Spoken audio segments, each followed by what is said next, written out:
Hello and welcome to this week's David 67 live stream on a Friday night for a change because of yesterday's game against Sturm Graz in the Europa League. Sorry, just a wee bit late starting. The live stream was so if Monty's still out there, yes, there is someone here now. I was just a wee bit late starting the live stream. One or two wee IT glitches needed sorted out before I started. Also, I was just finishing off my evening meal as well. So that's why we're a wee bit late starting. Nice for there to be some people on the live stream as well. Hopefully not too inconvenient having the live stream on Friday evening. Made more sense than having doing it at 11 o'clock at night or 10:30 at night onwards after the Europa League match. Game almost finished just before 10 o'clock, and so with all the Brendan Rodgers post-match press conferences and interviews with Benjamin Negrin and Liam Scales and so on, it was a wee bit of a late finish last night. Good to see you as well, Monty. Welcome back. Nice to have some regulars. Nice to have people with lots of opinions, lots of good comments, lots of good insight into everything Celtic at the moment. Obviously, good evening for Celtic yesterday.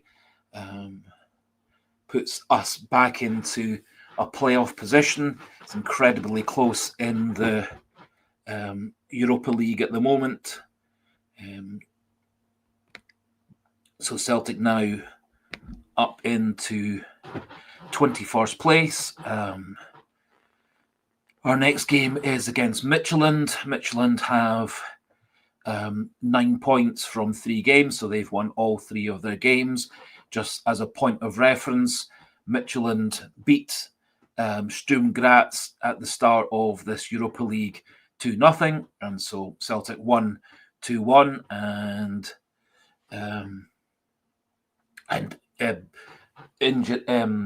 Celtic obviously won 2-1 yesterday, as I said in the post-match review video that was uploaded earlier today.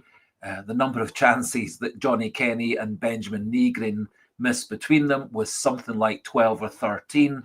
So on another day, it could well have been a much more comfortable 4, 5, 6, even 7 goal victory. However, saying that, also there was one Sturm Graz shot that hit the post and a Sturm Graz free kick that clipped the post, and Kasper Schmeichel managed to bundle away for a corner.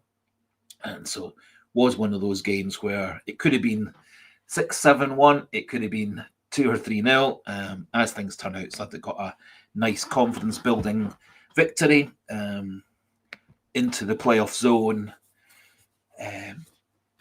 And if we did win, let's say, one of our away games, or got a couple of away draws, beat Roma. Roma actually are beneath us in the current Europa League table. And if we beat Utrecht in the last game, we could easily be well into the higher echelons of the qualifying table, even technically into the top 8, although that might be a wee bit difficult, having started from 4 points out of the first 9. Yes, so obviously Celtic do have a number of injuries going into the game against Hearts at the weekend. The presumption would be if Dyson Maeda is not fit for the Thursday evening game against Sturm Graz, it would be very unlikely that he would be fit for the Europa League, the Scottish Premiership game at the weekend against Hearts. I think probably a better target for Dyson Maeda might be getting back for the League Cup semi-final a week on Sunday, so giving him an extra 8 or 9 days to recover from whatever his injury actually is, because it keeps on changing what his injury actually is. it would look like Kelechi Iheanacho and Alistair Johnston have both suffered hamstring injuries. Alistair Johnston was out about 8 to 10 weeks after his first hamstring injury. He looked like he may well have re-injured the same hamstring. That technically might need surgery. Would be dependent on what his scan showed and also what the opinion of the sports medicine consultant, orthopedic consultant is as to whether it needs any further more intensive treatment. Kelechi Iheanacho didn't look quite such a bad injury.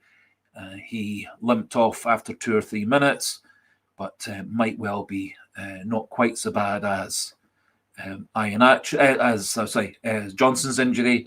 And rather surprisingly, Carmen Carter-Vickers, who played right through the whole game, including the 5 minutes of added time at the end, he has been given an early diagnosis of a torn Achilles tendon. Slightly surprising injury, as it didn't look like he actually had any sort of traumatic injury to his leg or calf or heel area during the game, which does make me wonder whether Cameron Carter-Vickers has been having a inflammation in his Achilles tendon ongoing for the last wee while. He's actually had a lot of problems with his knees, legs, feet, and toes over his career with Celtic.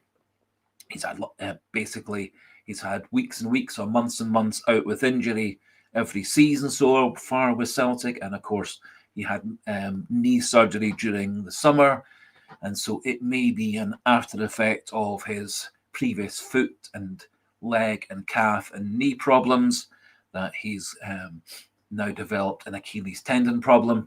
And as I said, from the way that the injury developed during the game, it looked like it may well have been more of a chronic inflammation, and then that chronically inflamed Achilles tendon area might well have partly torn. He's awaiting further scans.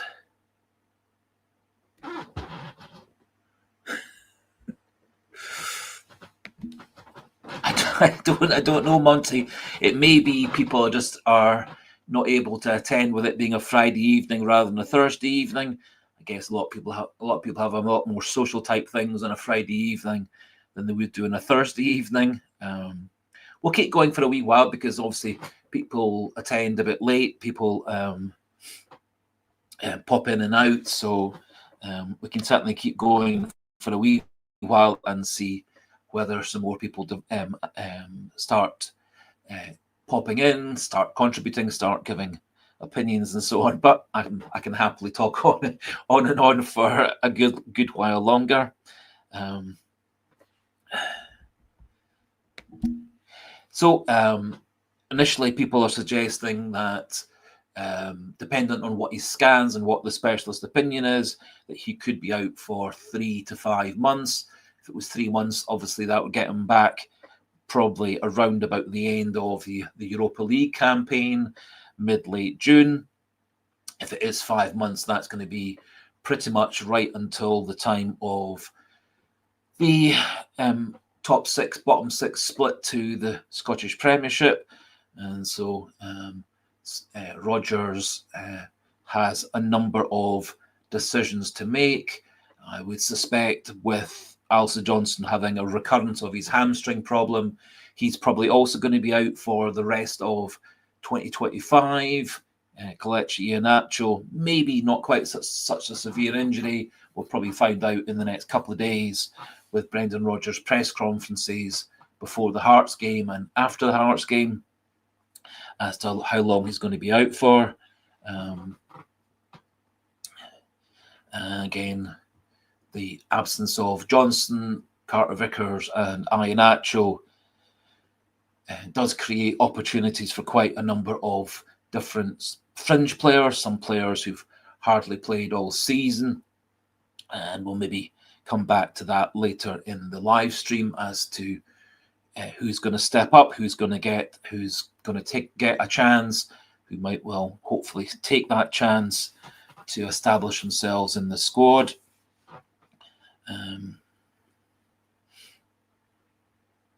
But obviously coming in for Alistair Johnston, I certainly hope that Brendan Rodgers goes with Colby Donovan. He looks far, far better than Anthony Ralston. Colby Donovan defended very well, apart from pretty much the first attack he had to defend after coming on as a sub in around about the 34th, 35th minute, let's say 24th minute, 25th minute. Apart from that first attack where they got the ball in behind him and Cameron Carter-Vickers, that led to the shot rebounding off the post. Pretty much after that onwards, Colby Donovan defended very well, got himself forward into midfield, got himself forward into the final third, did quite a good bit of work overlapping on the right wing. Some nice crosses and delivery into the box, mostly for Johnny Kenny to miss. And also, obviously, he was the one who very cleverly offloaded the ball from that quick corner kick between Engels and Nygren. He then had that lovely pass that right into the pathway of Liam Scales, who then popped the ball into the net, hit Celtic back to 1-1 after 61 minutes. And then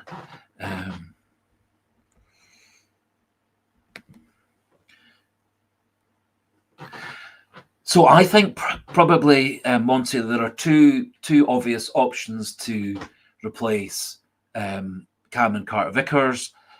Given the fact that Austin Trusty did play a bit at the start of the season, Austin Trusty actually had a really, really good pre-season campaign, mostly playing with a combination of Dane Murray or Liam Scales in the pre-season friendlies. The other person, obviously, who's going to come into the frame to be a replacement for Cameron Carter-Vickers would be Dane Murray. I think either way, Cameron Carter-Vickers is obviously a right-footed centre-back, Austin Trusty primarily left-footed centre-back, Dane Murray a right-footed centre-back. The benefit with both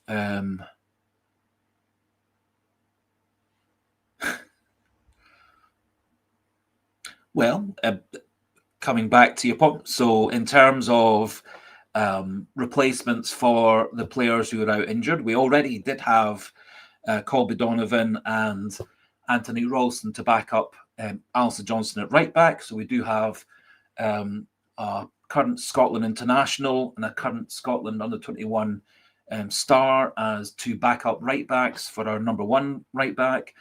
We do have Dane Murray, who has been a very good under-21, under-19 player for Scotland.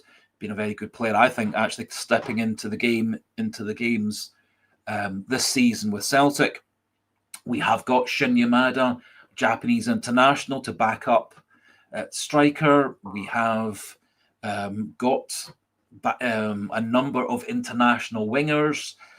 Forrest has been an international winger. Yang, Nygren, Barlaquisha, all have played out wide on a regular basis.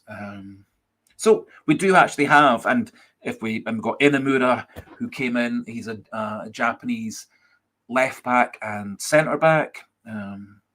So we actually do have quite a number of players either coming through our academy with Donovan and Murray. We do have a number of people brought in during the transfer window. As I say, Yamada, Japanese international, Inamura, a very talented young player. I've been very impressed with him in the games that he has played for Celtic. Callum Osman was a very, very prolific goal scorer in the English Premier League under-21 league, a pretty good quality of football down there. He scored a ton of goals for Fulham. So we actually have quite a number of players who can come in and replace the injured players. We've got quite a number of players who are quite adaptable, play several positions. Nygren, Balakwisha, Chinyetki, Maeda are all able to play a lot of different positions. Monty, I honestly think with both Austin Trusty and Dane Murray, we've actually got two very good centre-backs. Austin Trusty and Dane Murray are much better passers than Cameron Carter-Vickers.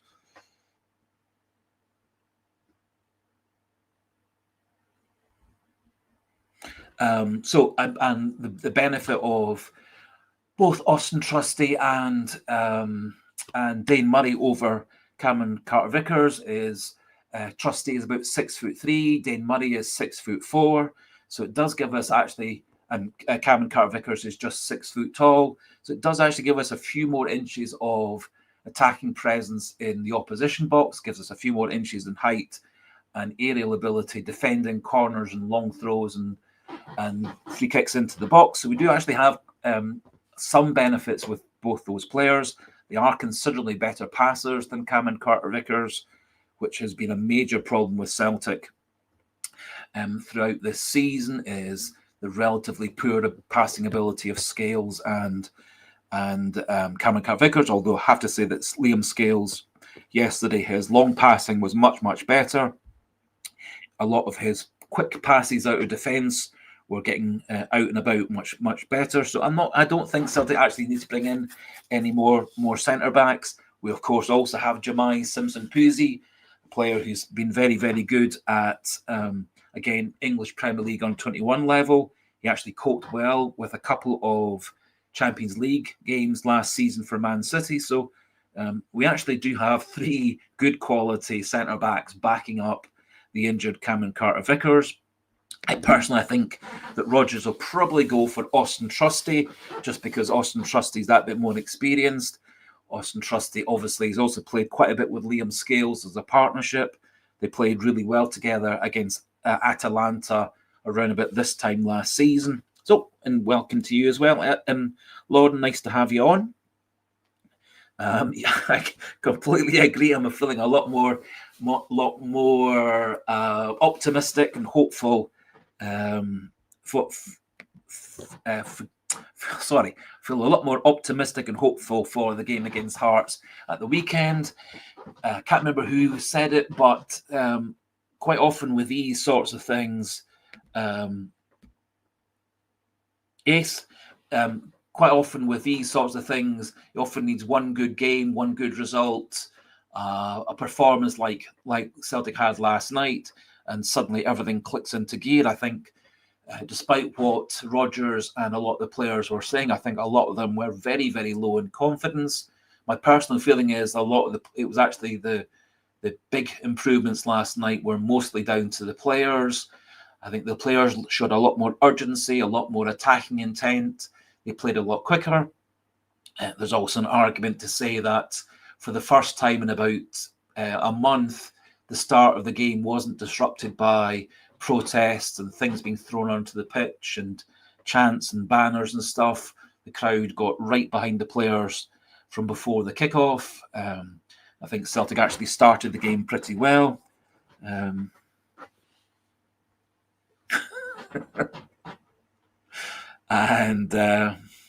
yes, Eddie, yes, I would also say that in retrospect, they maybe did bring Alistair Johnson back too soon. It's always the problem with hamstring injuries, is that once you've torn your hamstring, it tends to be an injury that keeps on coming back. Quite a lot of players, Michael Owen of Liverpool and Newcastle and Real Madrid was another example of a player who had recurring hamstring problems that blighted his whole career. He tended to have them again and again, and there's quite a lot of players. Once it's happened once, they have it again and again. So I think he'd been in full training for about 10 to 14 days before the game against Sturm Graz. I think they did keep him back, obviously, from the game against Dundee. I think had they brought him back straight into the game against Dundee as a starter, that probably would have been too soon. In retrospect, probably it was too soon, but one can't live one's life with retrospect. We've got to get on with things, and it was unfortunate. It was unfortunate he tore his hamstring again, and he's probably out for the rest of 2025. Hopefully, he, Jota, Iheanacho will all be back for the start of 2026. Jota was in the stand at the game last night.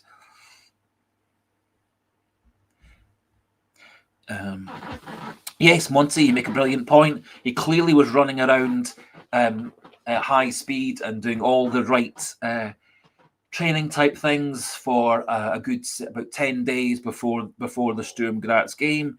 He came through all of those things. He came through all the various gym work building up to that over 2 or 3 weeks. So he had done all the various different tests to get himself back into the game. And as you so rightly say, it could have happened at any time. It could have happened in training, and then obviously he pulls out again. Quite a number of players have been like that. There's no, not all of you follow the women's side. Some who don't like women's football, but Lauren and I both do like the women's side of things. Player for there called Claire Goldie was out for a year. She was just about to come back into the first team, and then she tore her anterior cruciate, and she's out for another year. So recurring injuries is always a problem. Having one injury often leads into another injury, which might be the factor with Cameron Carter-Vickers. He's had a lot of ankle, calf, knee, leg problems over his career, chronic foot and toe problems as well. So often if you have one injury, it causes stress in other parts of your lower limbs. So so both Iheanacho and Alistair Johnston didn't look quite so bad in that they both kind of limped off, walking slowly. It did look like both Iheanacho and Johnson, as you say, Lauren, got back into the dugout after probably a bit of a checkup with physio and stuff. Yes, I would, Lauren, agree 1,000% with that as well. I think Colby Donovan has this season been a real find for us. For me, he's clearly stepped above Anthony Ralston.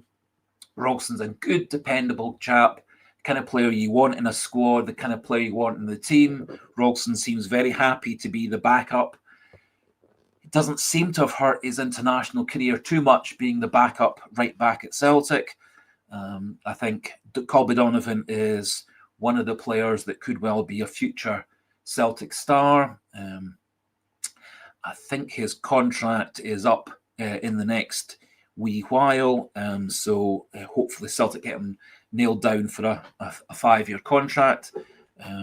Keep him at Celtic in the longer term. I like Colby Donovan's ability to defend. He's also that bit taller. He's bordering on 6 foot. He shows aerial ability. He's got good ability to get up and down the wing. He's able to cross the ball. He's able to do pretty much everything you want in a modern day fullback. I think he also is a player that if ever Celtic had to go to a back three, I think he could probably play. If Celtic did have to go to a back three, I think also he's probably a player who could actually step in as a right-sided centre back. He's also confident coming out of defence with the ball to pass. So I think we've got a real, very good player in Colby Donovan, and I very much want him to step up to be number 2 or be the starter until Alistair Johnston comes back. And in the long run, if Alistair Johnston does move down south or off to Europe, I think we have got a replacement for him already. Yes, I think going into the game against Hearts, I think he's got to start Colby Donovan. I think Colby Donovan's got to be the starter, assuming that he's fit from now until when Johnson comes back. I think probably what Rodgers should do for Sunday would probably start the same team that started against Sturm Graz, except Donovan in for Johnson. Probably Trusty in for Carter-Vickers, although I'd be happy if Murray played there as well. And I'm pretty sure he's going to start Johnny Kenny on Sunday Although I personally would actually go for Shinya Maeda, just because he is a bit more of a natural, experienced finisher than Johnny Kenny, who's still kind of learning his trade. And also Shinya Maeda gives us a lot more pace up front as well. Although I was actually quite impressed with Johnny Kenny, except for his finishing ability, because he did miss about 4 or 5 really good chances. A couple of occasions he didn't get himself into the box.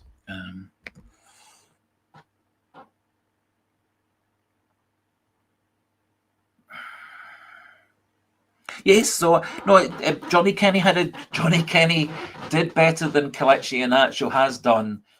Most of the games that Kelechi Iheanacho has done played so far for Celtic, he's just been that wee bit slow, not getting himself into the box. He's scored 3 goals for us, which isn't too bad. He had 1 goal disallowed as well. A couple of his goals, of course, have been from penalty kicks. Johnny Kenny, if Johnny Kenny starts against Hearts, I think, assuming that Benjamin Nygren also keeps on being busy and getting himself into the box like he did against Sturm Graz last night, I think we're okay. I think Chiniek could get himself into the box a bit more. I think also the 3 midfielders, particularly Hattati and Engels, could also get themselves into the box a bit more as well. There were a few times that Johnny Kenny won the ball by pressurising the Sturm Graz fullbacks and centre-backs, got himself into the box, but those 2 times in the first half, he was the only Celtic player in the box, and nobody caught up with him to provide a person to pass to or be there for the rebound. So if we start Johnny Kenny on Sunday, I'd be perfectly happy. I'm pretty sure with a bit more experience and a bit more regular first-team football, he's probably going to be a really good goal scorer for Celtic, probably more of an Adam Ida level of player, i.e. a player making some starts and coming off the bench mostly, but rather than being our number one definite striker. I personally would go for Yamada simply because he is more experienced. He's had 4 or 5 seasons in Japanese J-League football, scored 20 plus goals previous season, now an international player. So I would personally go for Yamada simply based on his experience and him having that bit of extra pace and a wee bit better striker instincts already ingrained. Yeah. I think you're entirely right. I think Murray or Trusty for Carter Vickers, Kenny as centre forward, Donovan at right back. That means that would pretty much be what I'm sure Brendan Rodgers would go for.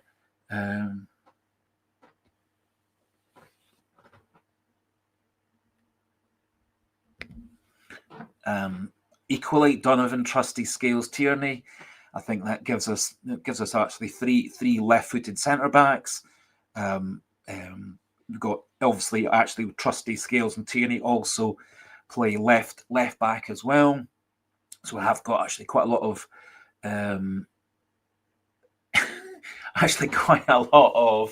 of adaptability with those ones as well. Say Donovan could play technically a right-sided centre back as well.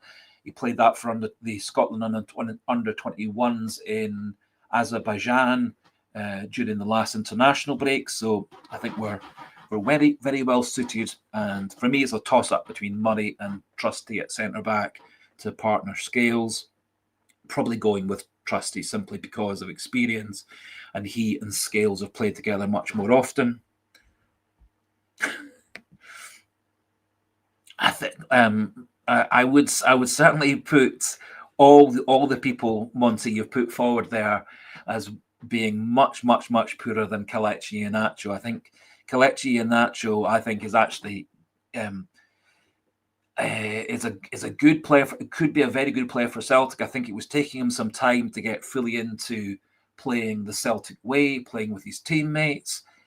Ordinarily, a player like Iheanacho would have come in during the pre-season friendly stage and built up his partnerships with all these players in the pre-season training. Other thing to remember is Kelechi Iheanacho came in just before an international break. Then a few weeks later, there's another international break. So he's also not had much of a chance to to fit in and train with his various different new teammates. Quite a lot of, obviously, the international players would be away for both that first and second international break. I think Celtic's had many worse strikers than Kelechi Iheanacho. I think he's going to turn out to be a pretty decent signing for Celtic. Hopefully comes back from this injury in the new year. Fitter, stronger, and obviously having more of a chance to fit in with yes, people like Colin Kazim Richards. We had Cole, who came to us far too late in his career, Dion Dublin, Ian Wright, Skipkovic, Natir, Chief D as well, Skipkovic. Some players were no good for Celtic, then went on to be very good other teams like Timu Pik. What was his name? I can't remember his name. They went on to play really well for Norwich. A couple of other players who've gone off to other teams and been much better.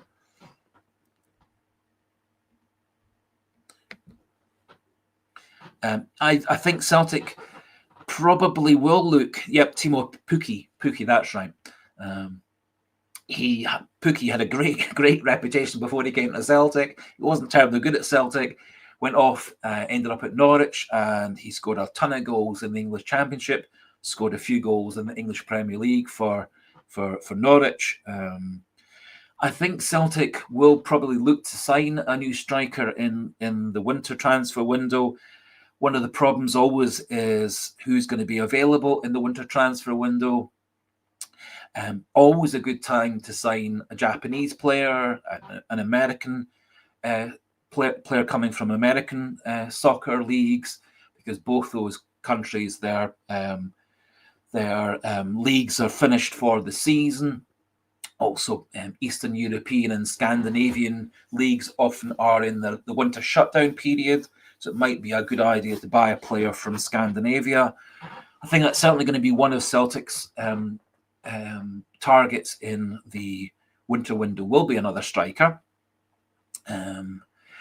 However, it does give Osmond and Kenny and Maeda 2 or 3 months to, I would guess, replace Kelechi Iheanacho, spend probably alternating time with Maeda, assuming he gets himself back fit soon. So it does give a chance for Kenny, Maeda, or even Osmond to establish themselves as a really good goal scorer. And that might not require Celtic to go all out for a top quality striker in the winter window. I think it's actually a good idea to get someone in during the winter window, if only to. Yes, I expect Celtic will go do their absolute best to get someone in from somewhere to be a new first choice striker. Always quite difficult, as I say, in the winter window to get teams to give up a good player, which is why looking to go for a league that's out of season, like America, Japan, etc., because their season is finished, or a country that's on a winter shutdown, Scandinavia, Eastern Europe.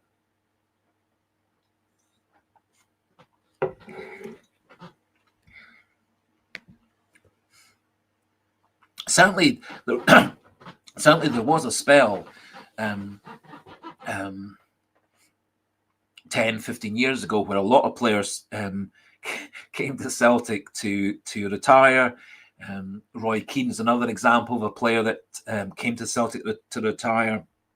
Ian Wright, Cole, Dublin, a few others as well. Freddie Lundberg, another player that came very late in his career.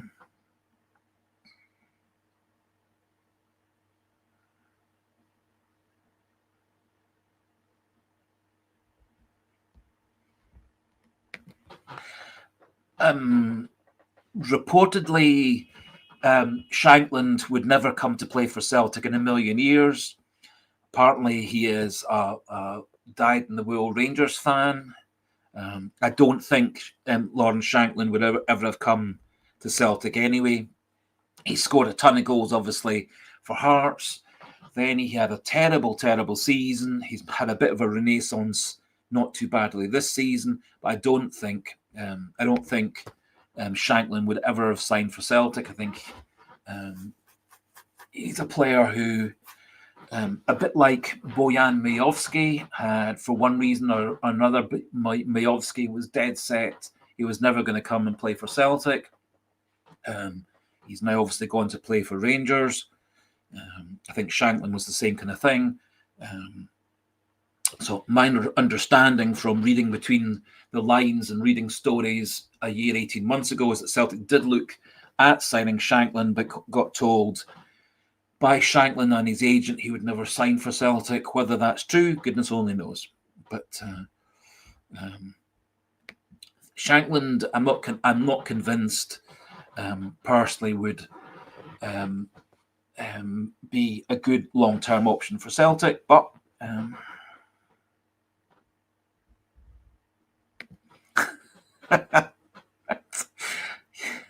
so I have obviously all I do is read the stories, read the websites, read the fan sites, etc. And the story was that Shankland is.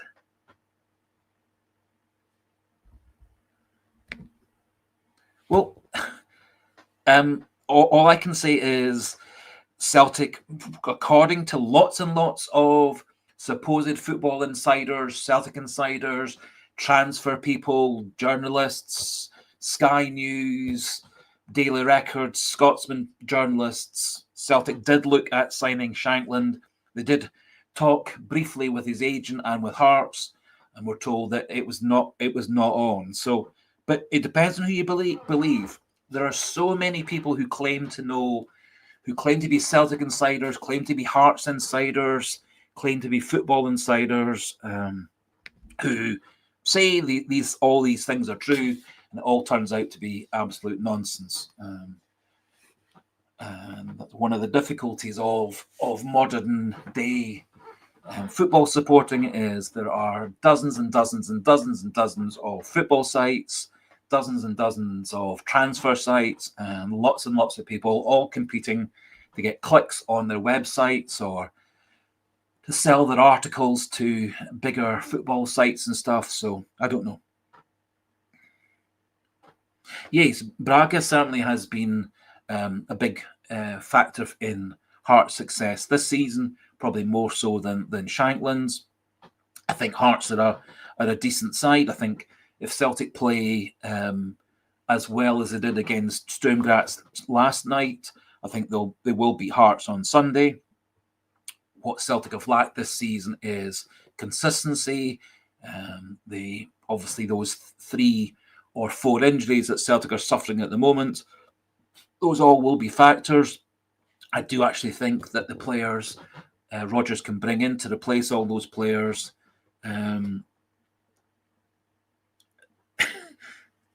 are good enough to beat Hearts. I think Hearts are going to be able to keep up this form for the whole season. A number of their victories have been very hard fought. We bit of rub of the green in 2 or 3 other games so far. They got a couple of very lucky decisions against Rangers, where VAR reviews and VAR, the KMI panel type things all suggested that Hearts got a couple of decisions against Rangers and against other teams early in the season that were in their favour, that shouldn't have gone in their favour. So, good question, Lauren. So this would be my starting 11 for the game against Hearts on Sunday. Schmeichel in goals. He did nothing wrong last night. His distribution was a lot better last night. He had no real chance with that goal. Donovan right back, Trusty and Scales centre back, Tierney on the left. McGregor, Hatate and Engels, Negrin out on the right, although I'd let Negrin play whatever he feels like. He spent a bit of time on the right wing, but he spent an awful lot of time coming in centrally, coming in to be a second striker. He had, I think it was 6 chances at scoring. He put one away. He on another day would have scored another maybe couple of goals. I think he'll go with Johnny Kenny as the centre forward, although I would go for Maeda simply on the basis of having a bit more experience, a bit more pace, and having played as a main striker in first team football for 5 years or so, plus one international game, and Tunyeki out wide on the left. I think Engels, Hatate and McGregor all last season were a good partnership.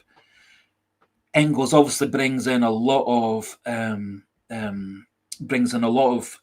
ability from dead ball situations. His corners last night were a big factor. It could easily have given us 3 or 4 goals just simply from Engels' dead ball situations. He hit a brilliant ball in from open play right on a plate for Johnny Kenny to score from the middle of the goals. Unfortunately, Kenny put it over the bar. Engels was along with Tuneki my 2 man of the matches last night. So also on the bench, I would have Kenny and Osmond, Balikwisha and Yang. I can't see the point of having Balikwisha, Yang and Forrest on the bench.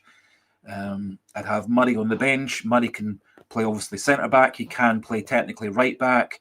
Sirachi has played right back as well as playing primarily left back. We've also got the option, if we ever needed it, for putting Hatate back to right back. He played as a right back quite a few times earlier on in his Celtic career as an emergency. So we would actually have quite a number of different options off the bench with that lot as well. I think also having a couple of different sorts of strikers, a taller, more of a target man centre forward in Kenny, and also the speedier Osmond is a really good combination as well.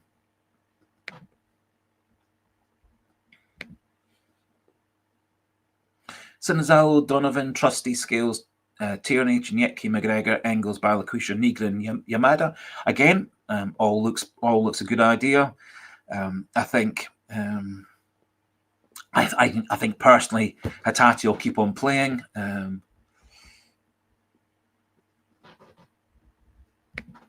Yes, I thought Chinyeki. I just wish there was a wee bit better final ball with Chinyeki. Although sometimes it appears that Chinyeki's really good ball across the 6-yard box. There's nobody going in instinctively into that 6-yard box the way that Kyogo would do, the way that Ida would do. Which again is why I think Maeda might be the better option, just because he is more experienced at making that run instinctively into the box to meet up. Maeda's also really good at getting himself into the 6-yard box for that sort of cross as well. Of course, he wasn't playing last night.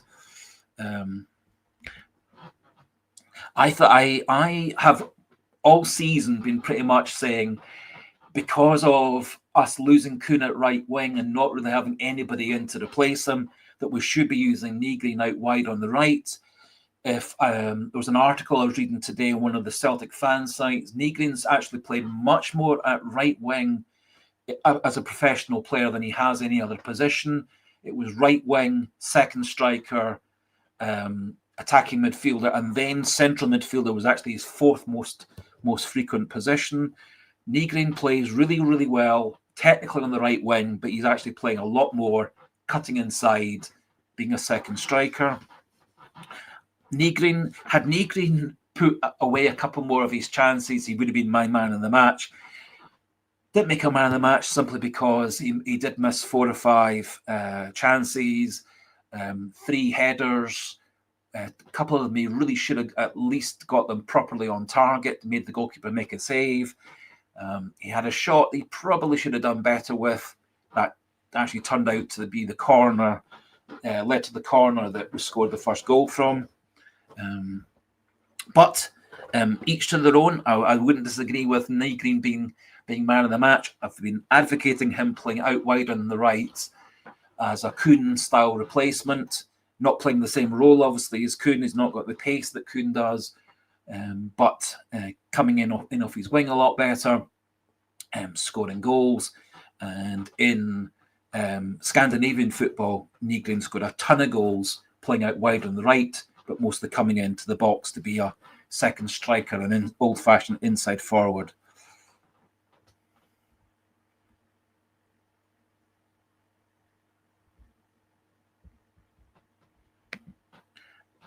Eddie, all I'm doing is giving my opinion. I'm not Brendan Rodgers, and as I did say in the team that I put up, Rodgers will pick Johnny Kenny. He won't pick Maeda.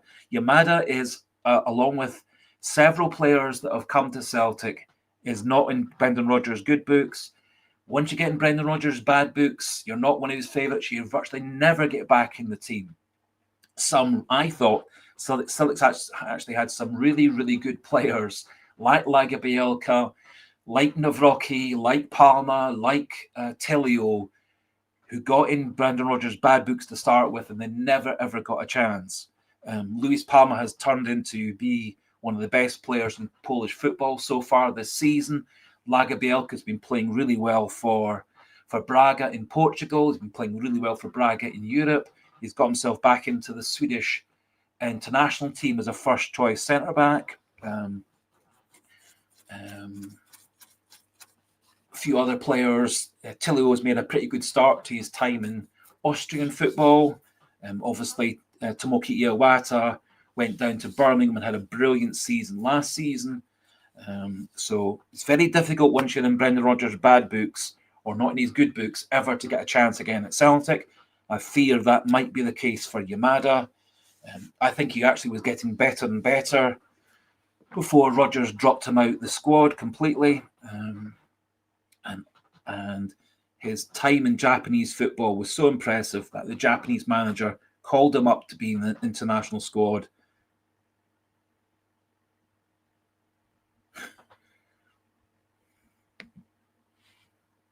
Okay, each to their own. I at no point ever in my 2.5 years of doing this channel I've ever claimed to be an expert. I'm just an enthusiastic amateur, an enthusiastic old man who enjoys having a chance to share his opinion. As I said, I'm pretty sure that Rodgers will go for Johnny Kenny. I just hope that Maeda is the one who's on the bench and gets a chance to show his wares, because I think he will, if he gets a proper chance at Celtic, turn into a really good player. But that's just my opinion. Yes, Nygren is our top scorer. That's 5 goals for this season. I think it's 5 goals and 4 assists, which is 1 less than Luis Palma's got so far in Polish football. He's got 10 goal contributions, a mix of goals and assists. He could well have. You're quite right, Lorden. He had, as I said, he had six chances to score. He scored 1. He had a header that was brilliantly saved by the goalkeeper from point blank range. He had a shot that could have been Celtic's first goal that went off for the corner. He had a couple of headers as well that should certainly have been on target. So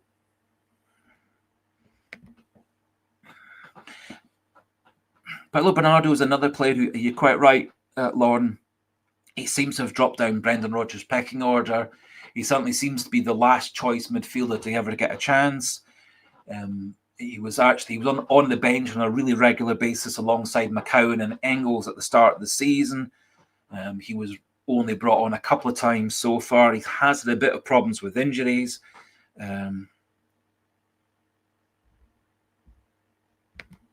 One of the problems that Rodgers has got is that in terms of Europa League strikers, he's actually going to be a bit short, because obviously Iheanacho was one of his Europa League strikers, Dyson Maeda another one of his Europa League strikers, which really actually only leaves Johnny Kenny, because both Maeda and Osmond aren't part of the Europa League squad. Um, and so really Rodgers' only other option is bringing in an academy B team player, because they don't count towards your quotas and stuff. They can get brought in as long as they've been at the club long enough. I wouldn't put it past Rodgers not to put Osman on the bench and to go with Forrest, Balikwisha and Yang. I think Rodgers actually likes Yang. I like Yang as well. Just I don't think he's ever going to be really a Celtic quality player, although last season he did score 6 goals and 6 assists, mostly coming off the bench.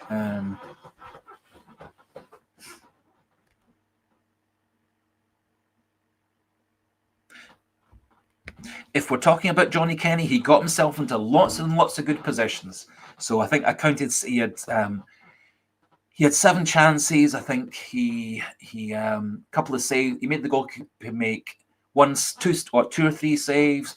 He hit 1 past the post, 2 over the bar, and there was a couple of times where he really should have been following into the 6-yard box for crosses from Donovan and Balikwisha and from Chinyeki, but he didn't quite get himself in there.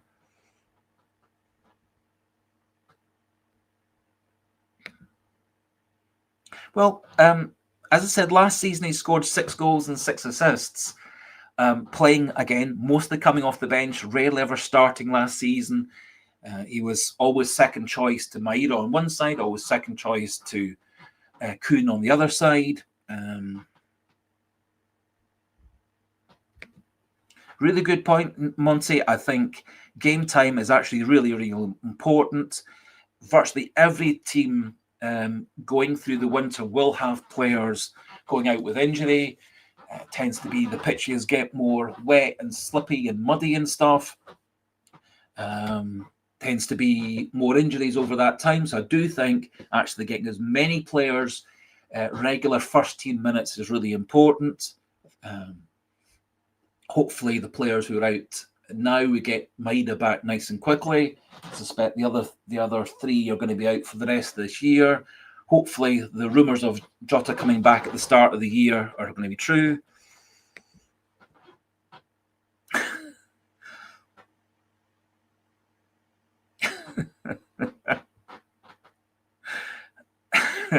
Yes, very good. Very good Clashman numpty. But to be fair, Benjamin Nygren he scored the vital goal that gave Celtic the win. On another day, his header in the 84th minute that the goalkeeper managed to get over the bar from point blank range, that would have been in as well. He probably could have done better with the 2 back post headers.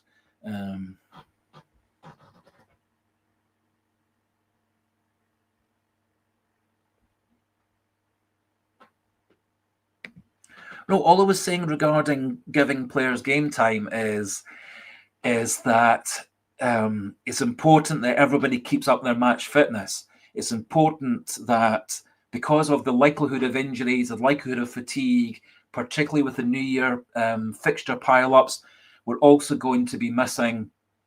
We're going to be missing, assuming that he's picked, we're going to be missing Chinyeki for quite a number of games because of the African Cup of Nations. Technically, Kelechi Iheanacho might get called up by the Nigerian squad. Mikel Balikwisha is making himself eligible for internationally for the Congo rather than for Belgium, so he might be called up. So we could actually be three players down for the month of January rather, because of the African Cup of Nations.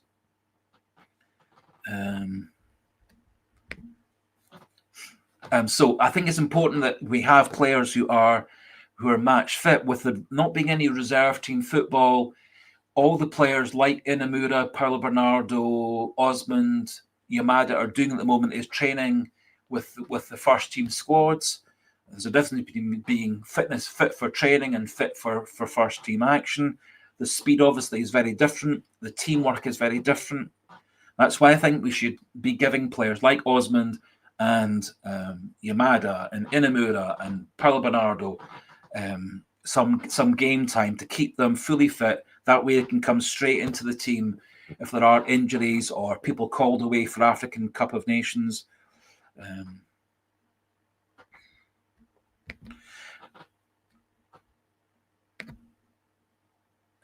Trusty, as far as I know, Trusty's actually been back fully training for about 2 weeks now. He's been certainly on all the videos of Celtic training. He's been running about completely normally. He's looking very fit.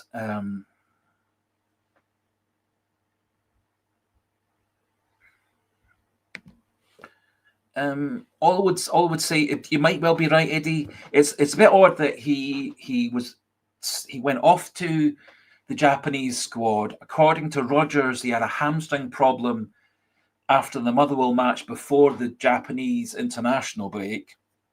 Japan said he had a foot problem. They kept him out the first game and then said he wasn't fit for their second game, sent him back to Celtic. Then Rodgers then said he had a hamstring problem, and then at the most recent press conference he said that Maeda had a back problem. So it's changed from being a hamstring problem with Celtic, then twice a foot problem with Japan, then it's a hamstring problem again with Rodgers the first time, and then it's now a back problem with Maeda. Now, it's entirely possible that he has all these various different aches and pains and problems, and they're all sort of going together. I think Maeda will be back into the Celtic team probably for the Rangers match a week on Sunday. I don't think he'll play at the weekend against Hearts. We've then got a midweek game against Falkirk again. I don't think we'll play him in that game. I think he'll come back in for the Rangers match a week on Sunday rather. But to the best of my knowledge, Austin Trusty is match fit. He's been ready to play for the last couple of weeks. So I would have no problem with Trusty being fit to play. He had a inflammation of the sole of his foot, I think called plantar fasciitis. That tends to be a problem that just settles down with rest and physiotherapy and ultrasound and massage and stuff. So I would expect that Trusty would be back fully fit and fully able to play.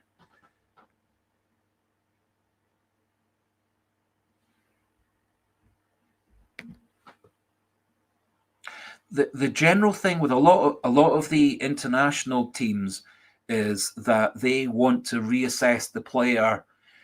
If the player's got a relatively minor injury, like a wee bit of a sore hamstring, as was supposed to be the case with Maeda, a lot of international teams get the player into their squad, get them assessed by their physios, and then decide to send them back. That was the case with Ralston and Kieran Tierney, the first international break of the summer. They both went off with minor injuries that they picked up against Kairat Almaty in the second match.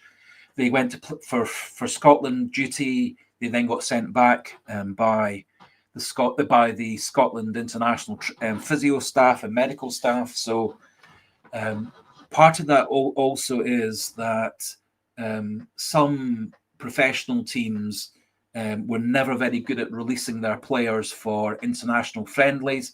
A good example was Ryan Giggs of Man United. He never, ever, ever, ever played a friendly for Wales after his first year or so in the Welsh international team. Alex Ferguson withdrew him every single time there was a friendly on. Ryan Giggs was withdrawn through injury. So I think what then happened is a lot of international football associations started demanding that they got to assess players to see whether they were fit or not fit, or whether the teams were being dishonest in withdrawing a player who wasn't really actually properly injured.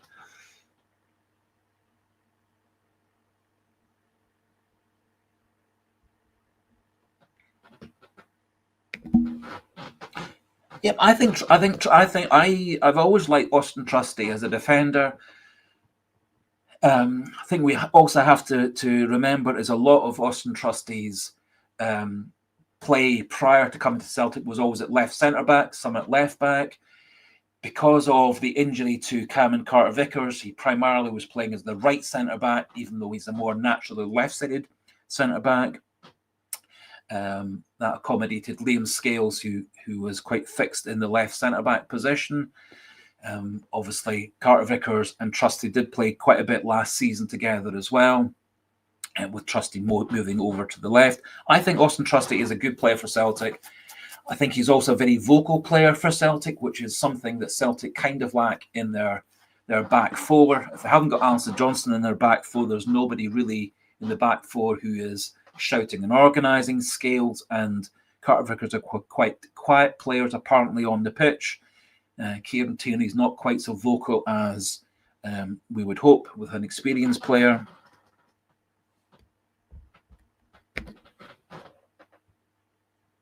Yes, if Celtic got a draw against Hearts on Sunday, I'm perfectly happy. I think if Celtic play to their form, play the way they did last night,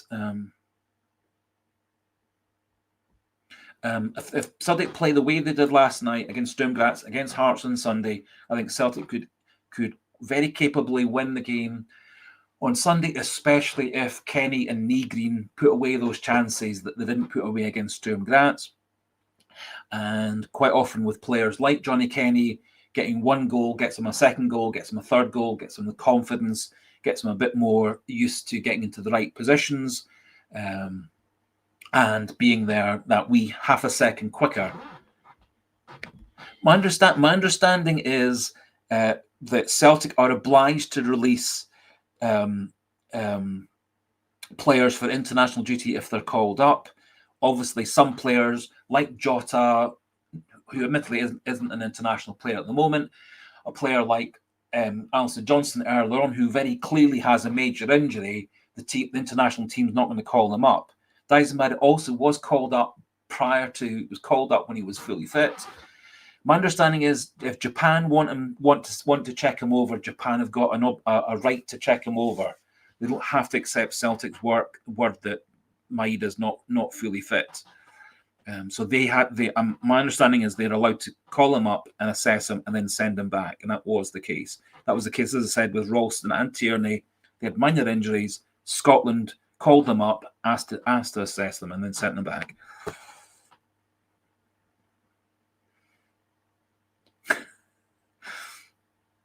Yes, my personal feeling is I'm really, really hopeful that yesterday's win against Kairat Almaty, sorry, a slip of the tongue, against Sturm Graz was the game that's going to kickstart Celtic's season again.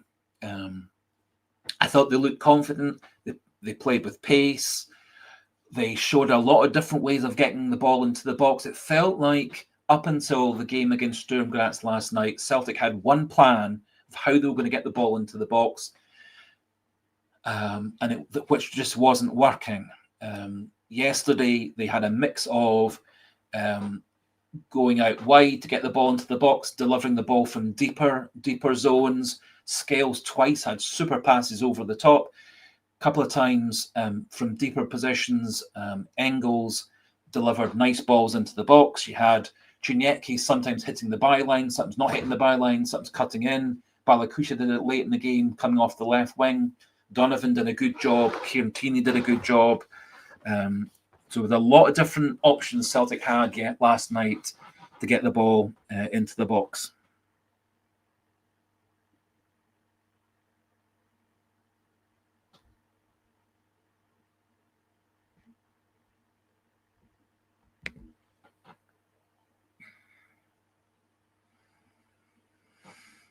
My personal feeling, Lauren, is that the Hearts will will play the way they've been playing all season. I think had Hearts been playing a much more defensive way of playing, a bit more like the way that McInnes used to play when he was managing Kilmarnock, I think Hearts would probably be defensive, but because they've been playing more attacking, expansive football, I think they'll stick to that. A bit like Aberdeen did around about this time last season. Aberdeen had a brilliant start to the season. They came to Celtic Park, ended up getting a 2-2 draw. They also kept on attacking Celtic. In the cup final, which they won on penalties, they were much, much more defensive. I think Hearts will come out and attack us, which I think should give us a bit more space. I think that's also something we should probably remember or think about from last night. Sturm Graz actually, for a lot of the game, they actually played quite attacking. They actually gave Celtic quite a lot of space to run into. That did free up, particularly Callum McGregor, to get the ball forwards. It gave a bit more space for Chinecki in the first half. Second half, it felt like they double-teamed Chinecki in the right-back position, which gave more space for Nygren and Kenny in particular to get into the box.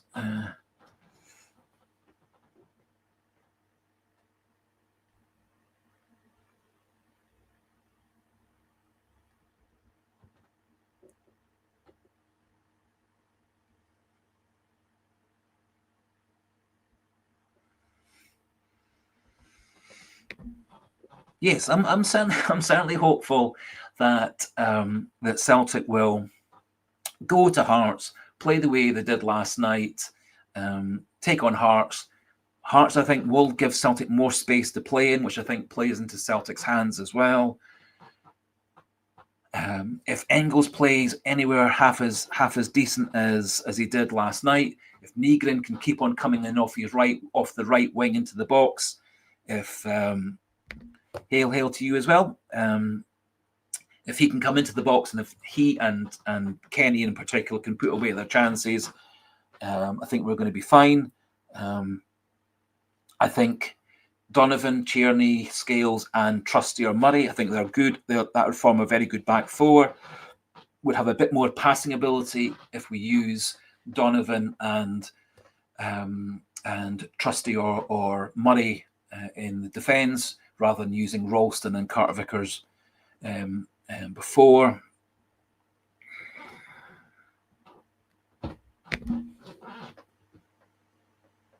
Yes, so as I said, my understanding is that Daisen Maeda, because he didn't have a major injury, Japan had a right to call him up and assess him and then send him back. That's what they did. They called him up. There are a couple of games, I think it was in America or sort of Central America. And they sent him back. They sent him back nice and early. He was sent back on the Saturday, which gave him a whole week of physio and assessment at Celtic before the Dundee match. So, there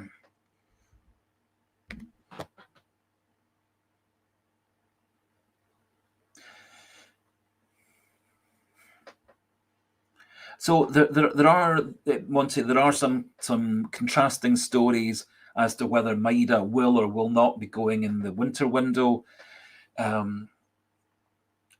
There were a couple of stories that Maeda wasn't keen to go in the winter. He wants to go in the summer. I think part of that is Maeda obviously is of our four Japanese players. He's the only one who's actually in the Japanese international squad at the moment. Hatate was, but he's dropped out of it. Yamada had one game during the summer for Japan. He's obviously not in the international squad anymore. So I do wonder whether Maeda might be a bit concerned if he does get transferred and he's not a first team starter with whomever he gets transferred to, that he might drop out the Japanese international squad, with it being the World Cup in the summer. Japan's already qualified for that World Cup, one of a few Celtic players who will be playing definitely in the World Cup next summer. So there are some stories that Daisen Maeda doesn't want to leave in the winter. He wants to leave in the summer. That may be, as I say, to try and maximise his chances of being in a first team situation for Celtic, to keep him in the squad for Japan.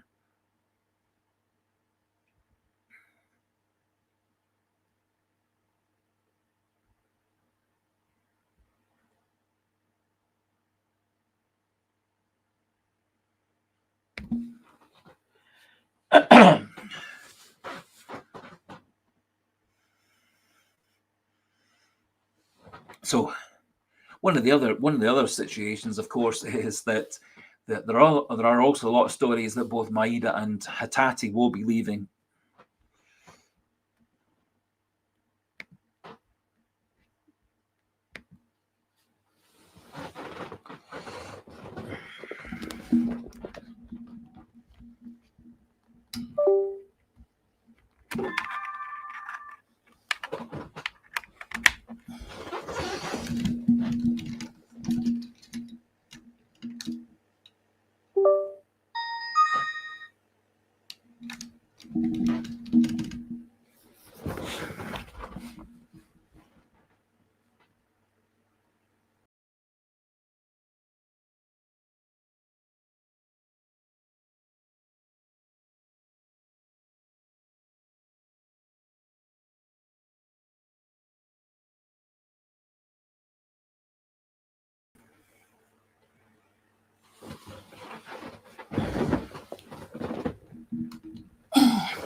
Sorry, everybody. The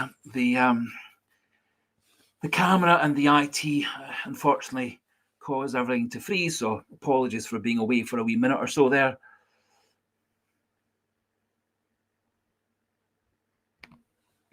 Hopefully everything's back up and running again now.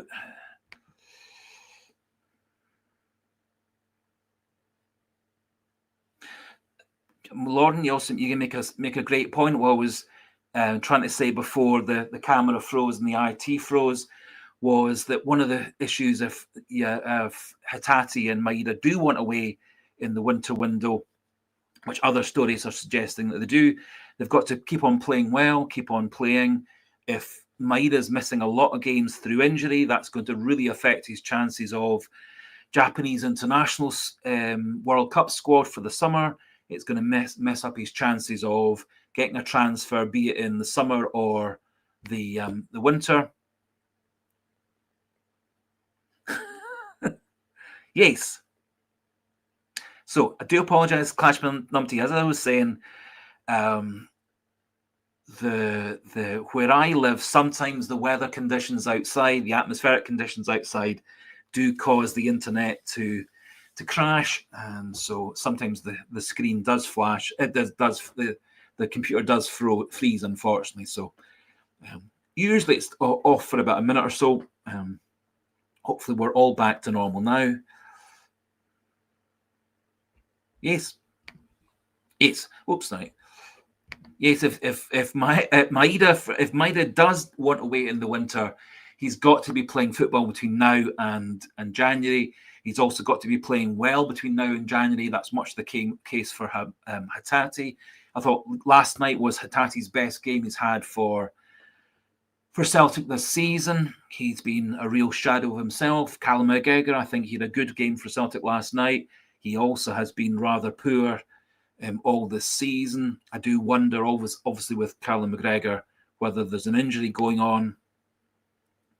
I wasn't aware who the referee was on Sunday, but Stephen McLean is an okay referee. Scotland doesn't really actually have any good referees at the moment.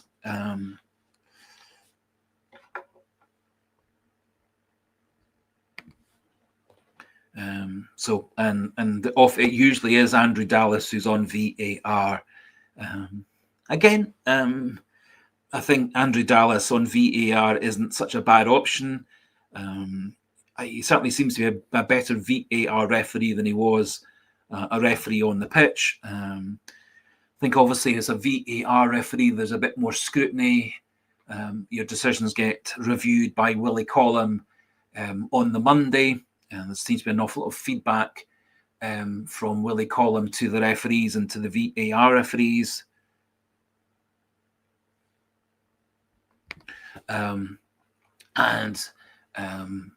I think with VAR, you win some, you lose some. As I said earlier on in the live stream, Hearts have had 2 or 3 decisions so far go their way with VAR. Certainly one of the, I think against Rangers had a goal disallowed and Hearts got a rather dodgy penalty. Have got a dodgy goal. I think all these things do kind of even themselves out. Happily, last night there weren't any major controversies with VAR. I don't think actually there was a few minor things that would have been checked out by VAR. I think there was one possible penalty claim that Celtic had for a sort of handball, but it wasn't. Obviously, the red card for the Sturm Graz player had to get reviewed as well. I think that was a red card.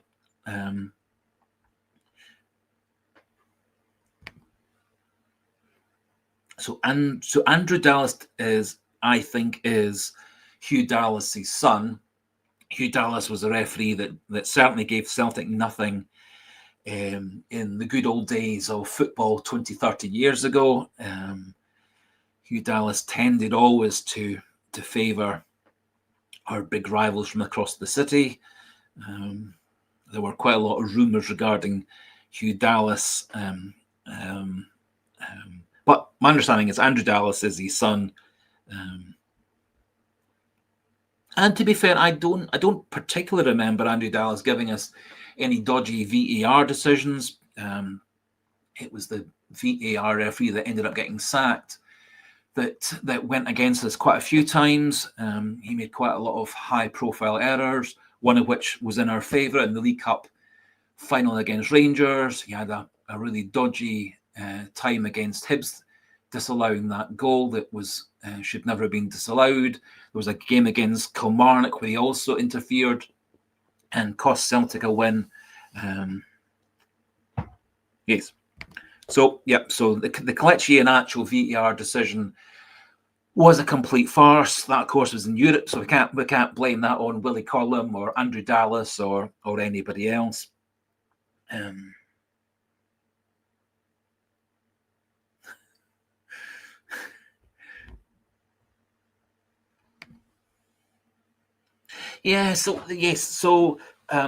think yes, it was a potentially quite a nasty tackle. The good thing was that Callum McGregor actually had good old-fashioned shin pads on.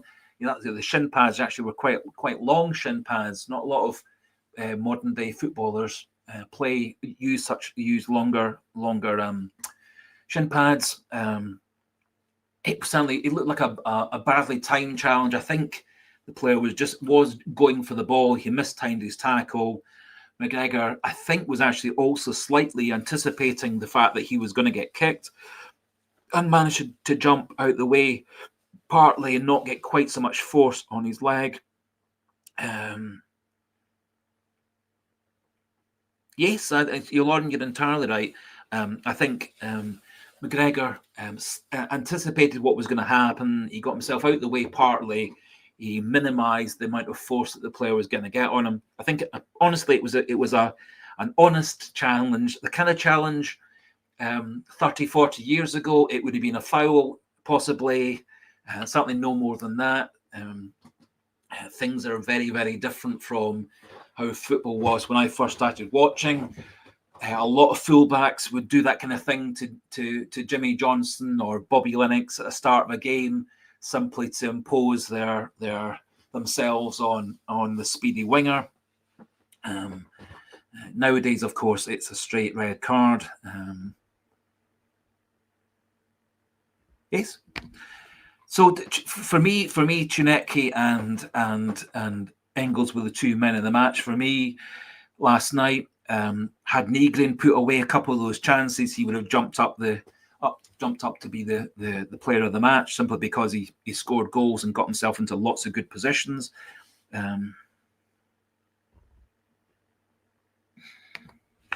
Yes, so that the game we're talking about, Yang sent off for high feet, and then the penalty kick against Tomoki Iwata. Those were both John Beaton as the VAR referee. Happily, he doesn't seem to be doing VAR refereeing at all this season. And that cost Celtic what ended up being a 2-0 defeat. Other thing to remember about that game is we also got a slightly soft penalty early in the game. I think it was Yang was pulled down by their left back. Certainly Yang was the one, I think, who won the penalty. Unfortunately, Adam Ida missed the penalty kick, which was the first penalty kick he'd ever missed as a professional footballer. Unfortunately, he chose a rather bad time to miss that penalty. So in that game, we did get a slightly soft penalty kick. We then had, I thought, a rather harsh red card for Yang, especially when there was no real contact with Cochrane. I think it was Cochrane, the left back. And then, obviously, the Tomoki Iwata penalty kick was a complete and utter farce. Those were John Beaton on VAR rather than Andrew Dallas or anybody else. So, and John Beaton isn't going to be VAR ref or the referee on the pitch.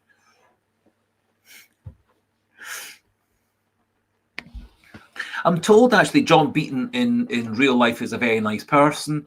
I know people who live in the same area that he does, and apparently when he's out and about, He's a nice person, and I also know the person who taught him at school. So, and she said he was a very nice young man when he was at her school. So, I think Yang is a player who has a lot of promise, and he's not really delivering on it. All I said about Yang was that last season he scored 6 goals and made 6 assists, playing virtually only as a substitute. And he is good enough to be in the South Korean squad.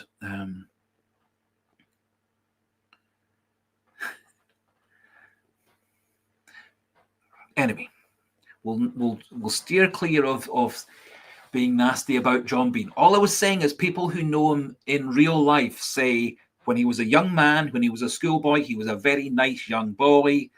And apparently people who live near the town that he lives, that when he's out and about, he's a nice person. So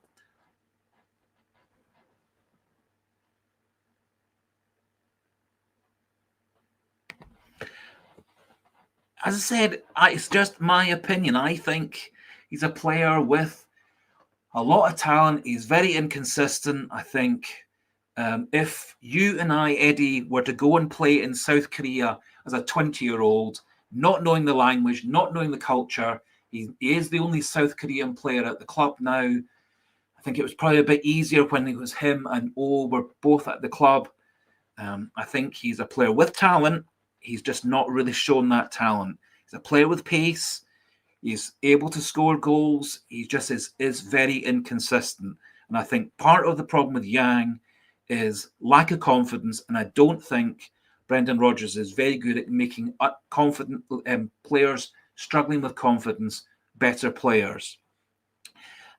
Similarly, that if you think about a player like Lila Bada, under Ange Postecoglou, Lila Bada was a brilliant player for us, up and down the wing, scoring goals.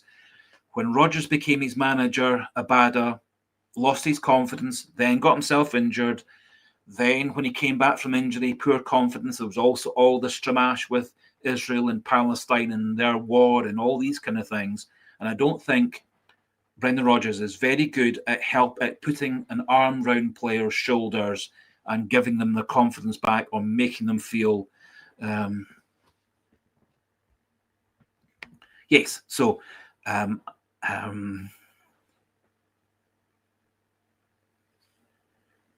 yes, so to the best of my knowledge, John Beaton lives in Bells Hill. I have people across who live in that area as well, and as I say, I know a person who says that they taught him at school. That's all I'm saying is that in real life, he's a nice person. His politics, all his other stuff is a different matter. But it doesn't really matter because he's not refereeing on Sunday. He's not going to be VAR referee.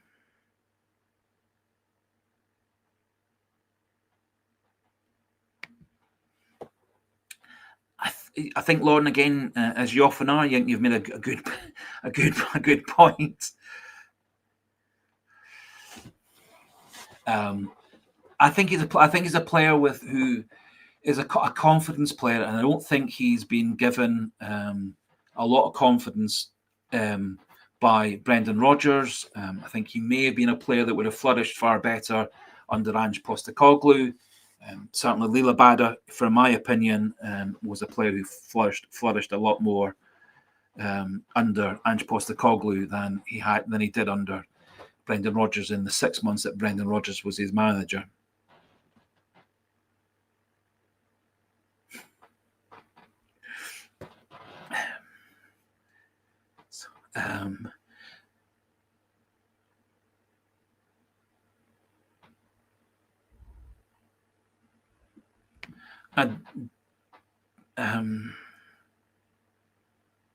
I don't remember Rodgers singling out Yang for any special criticism. I think Yang against Dundee in the first half was actually a bit better than James Forrest was in the same position in the second half. Yang at least did manage to beat his fullback on a couple of occasions. His delivery into the box, as it often is, wasn't very good. James Forrest, for me, was a complete waste of space against Dundee. He never beat his man. He never got himself into the box. He never passed or crossed.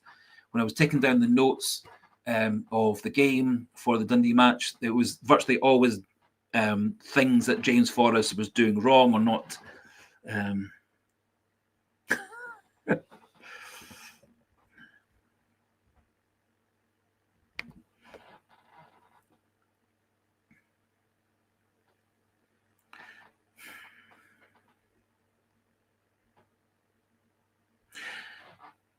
Yes. So I think man management and giving players confidence is a really big part of being a football manager. It's a big point of being a teacher or a manager or virtually any job you do in your life. If you are good at man management, you're good at motivation.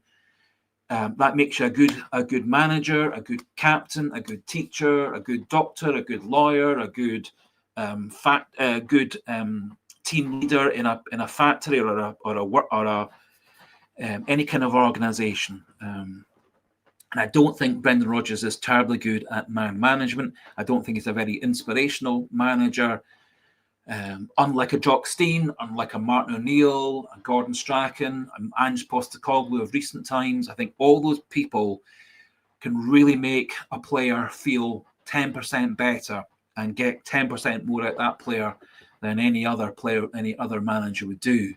You look at some managers who clearly must be good at man management. They can go into a team and automatically the team starts playing better. It would appear that Sean Dyche is very much like that. He went into Notts Forest, and the same players that Ange Postecoglou was not getting very much out of, Dyche got something out of it.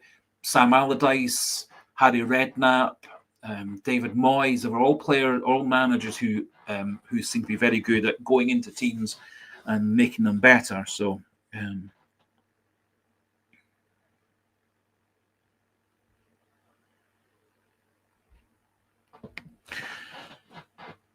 I think last season Yang did show some signs of improvement. This season he's been very, very, very, very poor. It's like he's gone back to how he did right at the start of his Celtic career.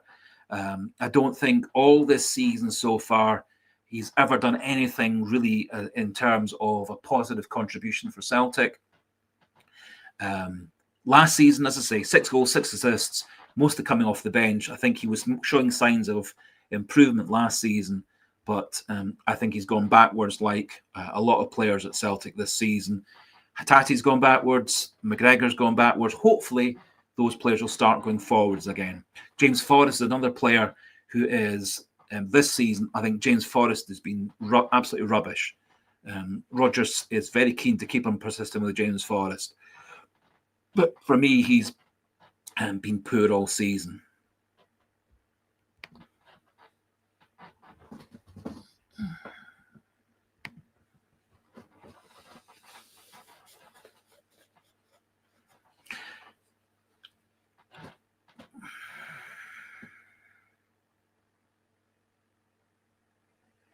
Yes, I think players.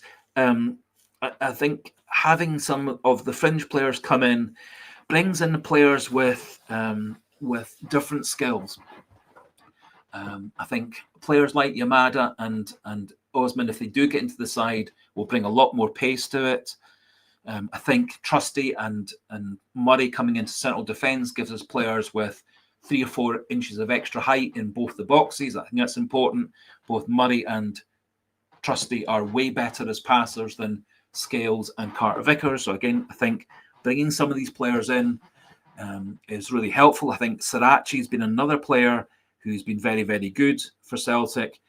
He brings a different sort of left-back skill than Kieran Tierney. I think Kieran Tierney had his best game for Celtic last night. He played the whole 90 minutes. It didn't look like his performance dipped at all in the last 15-20 minutes like it had at the start of the season. He gave a whole 90 minutes. He was pretty much the same at the start of the game as he was at the end of the game. Didn't show any signs of fatigue, didn't show any signs of any tiredness or stiffness, etc.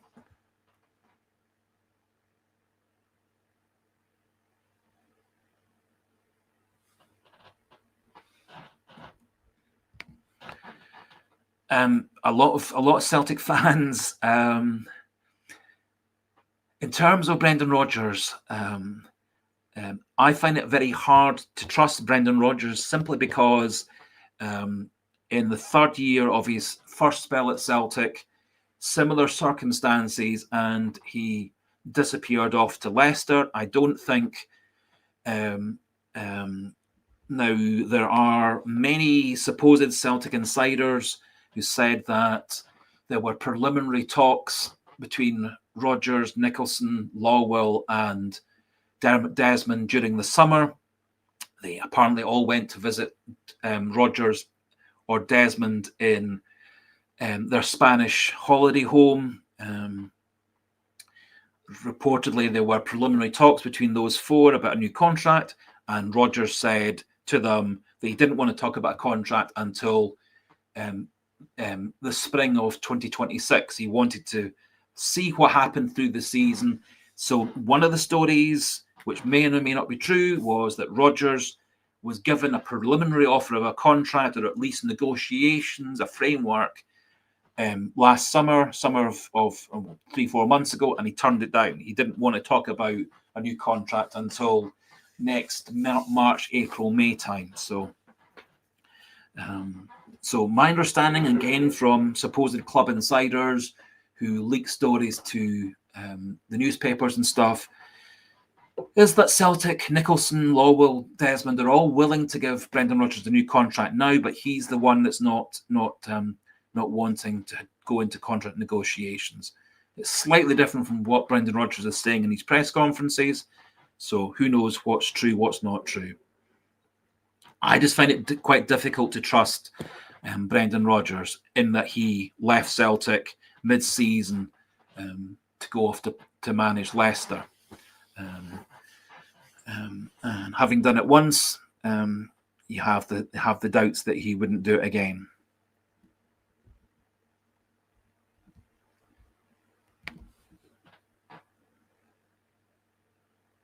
Yes,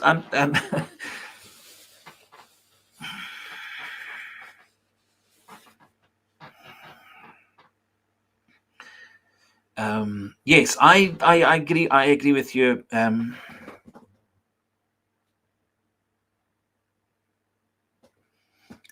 agree with you a lot, and I think Brendan Rodgers tends to be a stubborn person. He tends to be very pig-headed. He tends to hold grudges.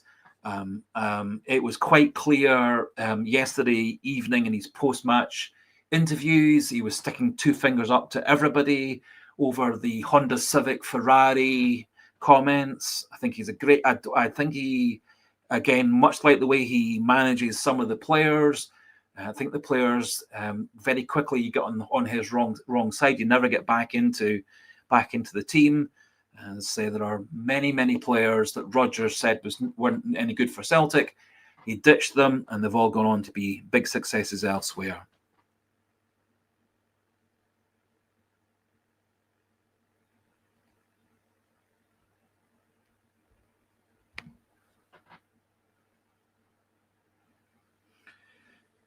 Brendan Rodgers has said lots and lots of things over the years, over the weeks, over the months. Brendan Rodgers often says one thing one week and says a different thing the next week. He often changes his story from one week to the next, from one press conference to the next.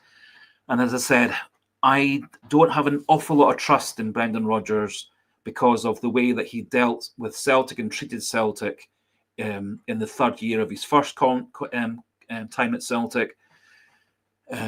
I would find him personally, if he was my boss or my teammate or worked in the same organisation as me, I would find him difficult to trust. In that he changes his story from one week to the next. He changes his story slightly with the wind and what's the prevailing conditions. But no one actually knows what's going on behind the scenes.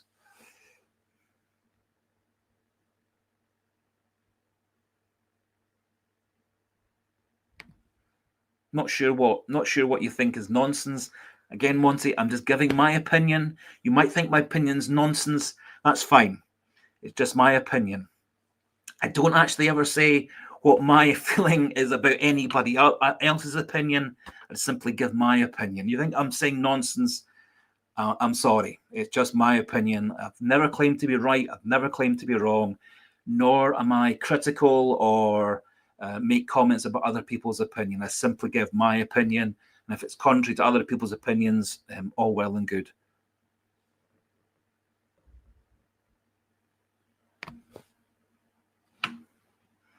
Yes, he's been a successful manager. He won the double last season. He won the double the season before. The team that he handed over to Neil Lennon, in effect, got a treble. He's brought Celtic a lot of success in domestic football. He hasn't really he delivered pretty well in European football last season. Previous times in all his other years with Celtic, he didn't really deliver very well for Europe.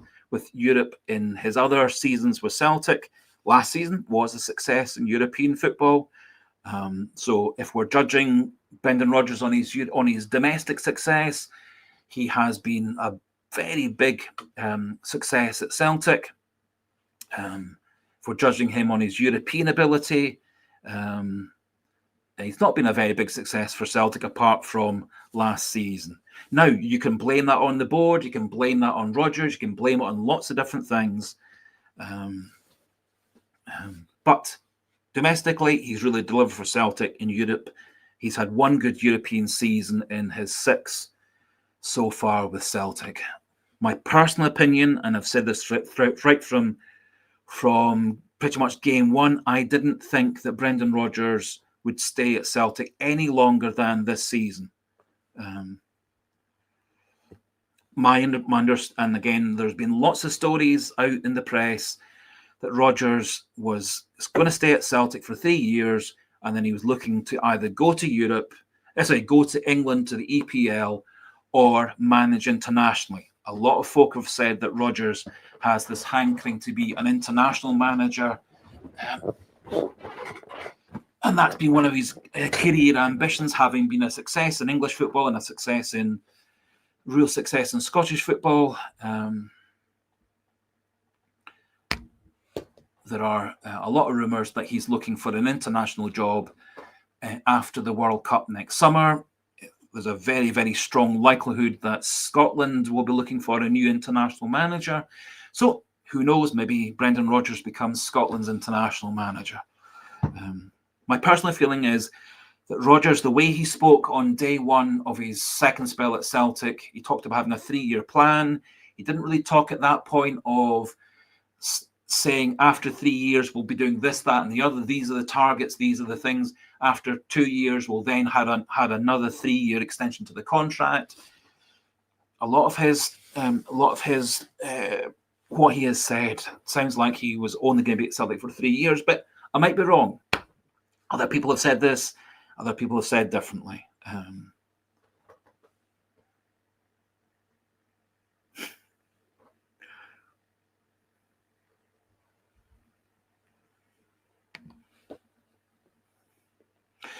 There have been vague rumours that Eddie Howe, Brendan Rodgers have been quite high up.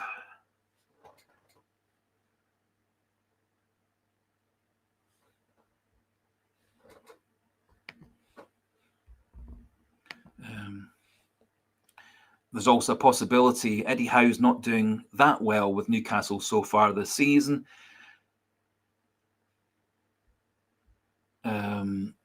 So maybe Newcastle in a few months' time will be looking for a new manager. Again, I think if Newcastle offered Brendan Rodgers the job, I don't think he would turn it down. There were rumours that Brendan Rodgers was going to be going to Newcastle about 18 months ago. That didn't turn out.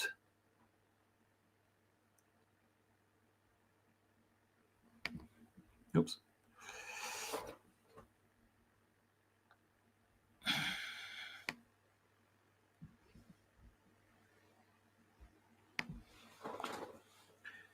Yep, Ronald McLean. I have to say that Liam Scales for me actually played really well against Sturm Graz last night. His defending wasn't always great against Sturm Graz, but it wasn't too bad. It was a lot better than it had been against Dundee on the Sunday. His passing was generally better, quicker. He had a couple of really good balls over the top. He seemed to have more confidence with his passing than he has all this season. So I wouldn't be averse to having Kieran Tierney playing as a centre-back. Would be an option. We could put Sirachi at left-back. We could put Tierney and Scales as our two central defenders. Tierney has played quite a bit of centre back in terms of a back of three centre backs, so that wouldn't be a bad move at all. I think Sirachi is a really good player. I would love Celtic to sign Sirachi for next season and for a few more seasons after that. He certainly seems to be happy in Scotland. He's got himself back into the Uruguayan squad. He was captain of Uruguay in the first game of the international break. The question about who would replace, if Rodgers leaves, the question about who replaces Rodgers really depends on who's available when Rodgers leaves. If he leaves in the near future, theoretically we would have the option of a manager such as Ange Postecoglou. Whether he would come back, I don't know. There are a lot of stories to say that he doesn't go back to anywhere. He always looks to move on. Damien Duff's another person who's been put forward as being a potential Celtic manager. He's been relatively successful elsewhere. Robbie Keane, lifelong Celtic fan, did spend a few months at Celtic on loan. He's been a big success in Israeli and Hungarian football. He's managed a couple of different countries. He's managed in Europe. He is a generally more modern thinking manager.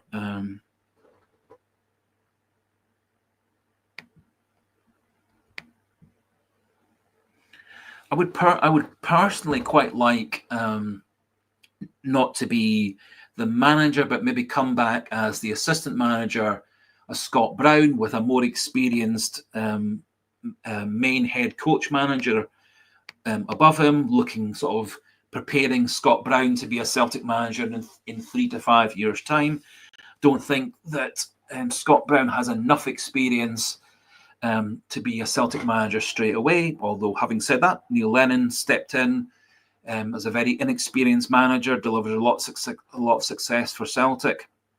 First time around, he picked up the Rodgers team, kept them succeeding for another couple of seasons after that. Then obviously had a terrible time in his last season with Celtic.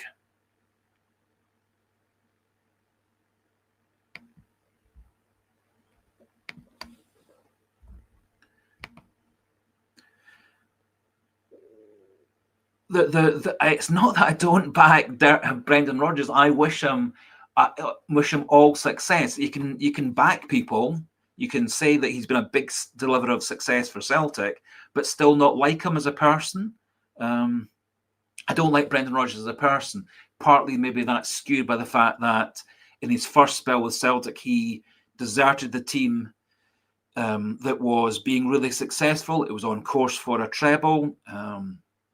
And he left Celtic to go and manage Leicester. I thought that was actually really quite disrespectful. He claims he loves Celtic with all his fibres, all his whole life. He's been a devoted Celtic fan. I've been a Celtic fan since I was 4. So that's 53, 54 years.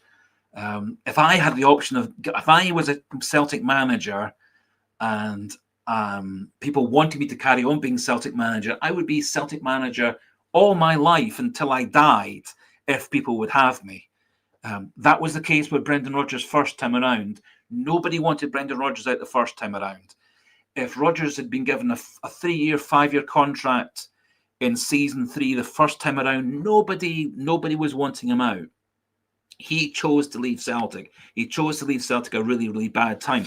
I back Rodgers. I want Rodgers to be 100% successful. I want Yang to be 100% successful. I want everybody who's related to Celtic to be 100% Celtic. I don't like Brendan Rodgers as a man. I think he is, as Lauren was saying a wee bit earlier on, very stubborn, very pig-headed. He has his favourites. He's quite rude to people. He's quite disrespectful to people. He's quite smug and conceited, but he has delivered success for Celtic. And I'm very grateful for the success he's delivered for Celtic.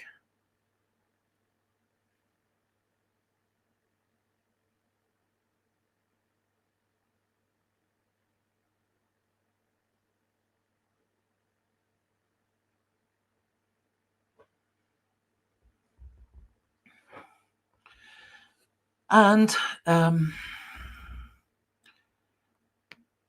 however, I don't think Celtic's been playing.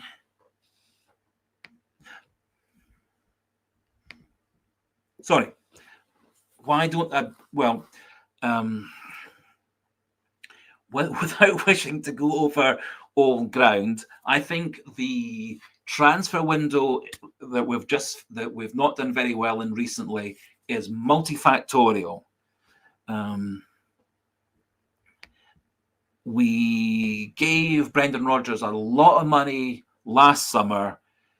A lot of the players that he bought that summer, or Celtic bought that summer, have not been regular first-team players for Celtic. Maeda, of course, is gone. Engels and Trusty and McCowan and Paulo Bernardo all got bought last summer. They've all been backups. Engels did play pretty much all the last season. However, he's dropped down to being a backup this season. I think yesterday's game against Sturm Graz could well be a catalyst.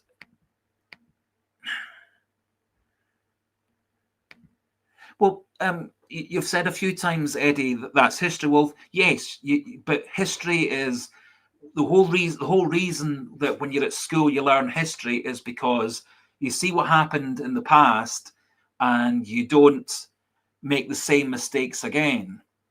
That if you go into an agreement with somebody or a union of the crowns or a alliance in war, and the other country lets you down, or the other government lets you down, or the other king lets you down, or whatever, you maybe don't trust them so much the second time, or the person has to prove themselves. So you have to learn from history. So when for me, history was one of my favorite topics at school. You look at the history, you see what went wrong, what went right in the past, and you put it right the next time. Coming back to Monty's thing, the transfer window this summer didn't go very well, so you look at what went wrong and you put that right for January 2026 and summer 2026, and you learn from your past errors, or you go back 2 years to a transfer window that worked really, really well. The January transfer window that brought us O'Reilly, Maeda and Hatate. You then say that went really, really well. What do we do then that we didn't do the most recent time, and then we learn for the future? So that's why history, I think, is really important. That's why I talk about history. That's why I reflect things back to history. But each to their own.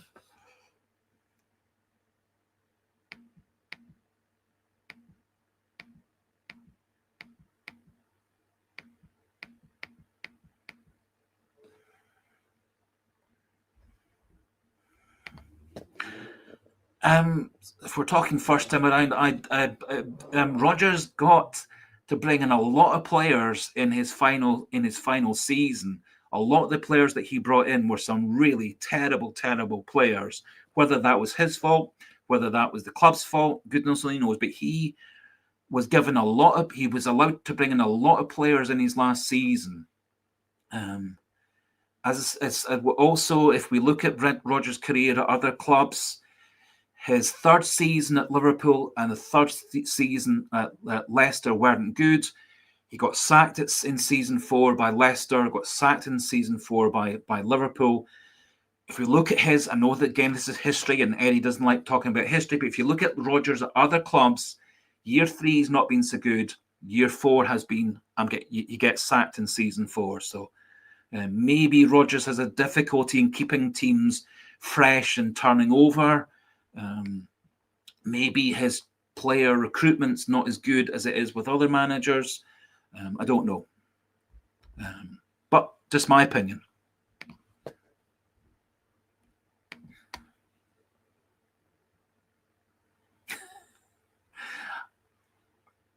As I said, I don't want Scott Brown to be the next Celtic manager. I would like Scott Brown to be an assistant manager at Celtic. I think he is a player. As a player, he is a player that was very, very inspirational. I think he was a tremendous leader as a Celtic captain, as a Celtic player, a Scotland captain, a Celtic captain. I think he was a tremendous leader. And I think you need that kind of person in your backroom staff. Not so convinced that John Kennedy is a particularly good leader of men and a leader of players.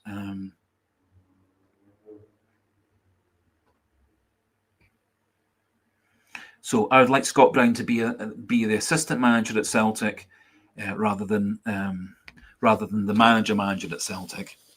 I think Scott Brown's also a player who's also got a lot of good tactical knowledge. And I think he's a good player who a manager who would get players motivated. I think another ex-player with a lot of tactical knowledge is Charlie Mulgrew. He had a terrible time as the manager of Celtic Hearts. That lasted about 2 months. I think he still is a player with a lot of ex-player with a lot of tactical knowledge. Good analyst.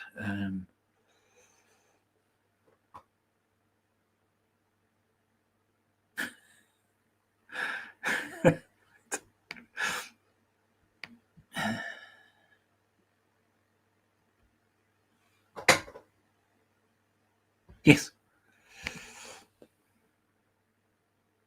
Yes.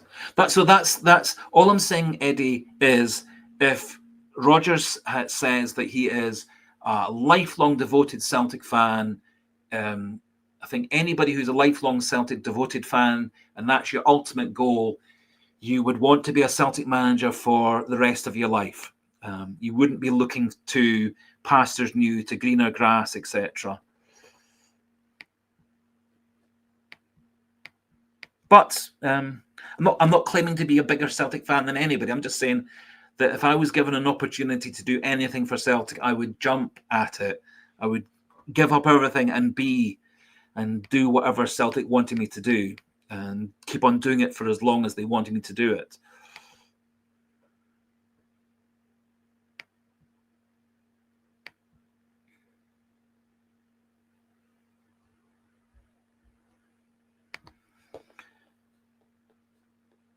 My understanding is that Brendan Rodgers was having itchy feet and wanted to have a go at the English Premiership again. I think he saw the fact that Leicester had a good squad, a squad that was going places. I think he also knew that Leicester were a team that had quite a lot of money to be invested in it. They had a rich benefactor, a rich owner. I think he wanted to re-establish himself in the English Premier League. I think he saw Scotland as being a slightly small league for him to be managing in. But that's just my opinion.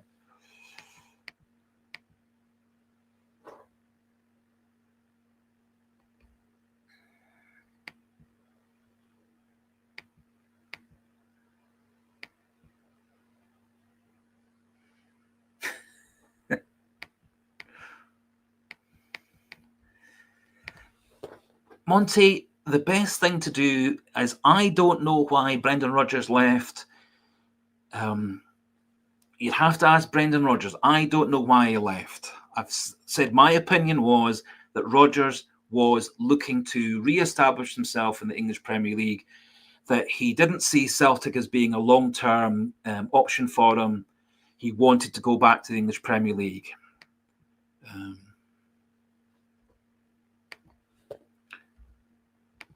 Well, how do we know what's correct and what's not correct?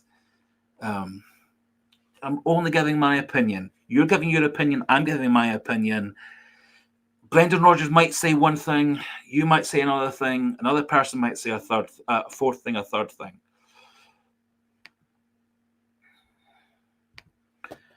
Pat McLaughlin, a really good point. There was no reason why Rodgers had to go to Leicester in the spring. They could have kept a caretaker manager for the last couple of months of the season. They were very comfortable in mid-table. They weren't going to be in relegation battle. They weren't going to get into Europe. They were out of the cups. In essence, Rodgers went down there for about 6 weeks or so, whatever it was, 2 months, went down, treaded water. Leicester just stayed pretty much the same. He then took Leicester to big success later on. He could, as you so rightly say, much like Spurs did with Ange Postecoglou, they let Postecoglou finish his season, get the treble with Celtic, and then Postecoglou left and went to manage at Spurs.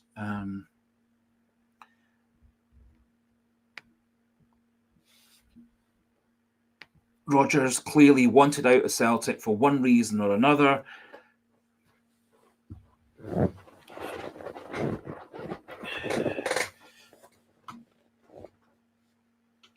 And I think the way that Ange Postecoglou handled it was far better than the way that Brendan Rodgers handled it. That's my opinion. You can all have your own opinions. You can all have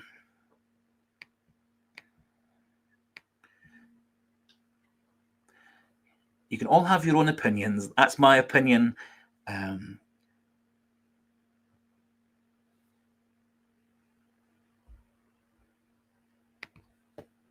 That's not very nice. Of course I'm not. Not a very nice thing to say. Not that there's anything wrong with but I think it's a very nice thing. I've been a Celtic fan all my life since I was 4. Not quite sure. I can like Brendan Rodgers as a person. I can like what he's given or not like him as a person.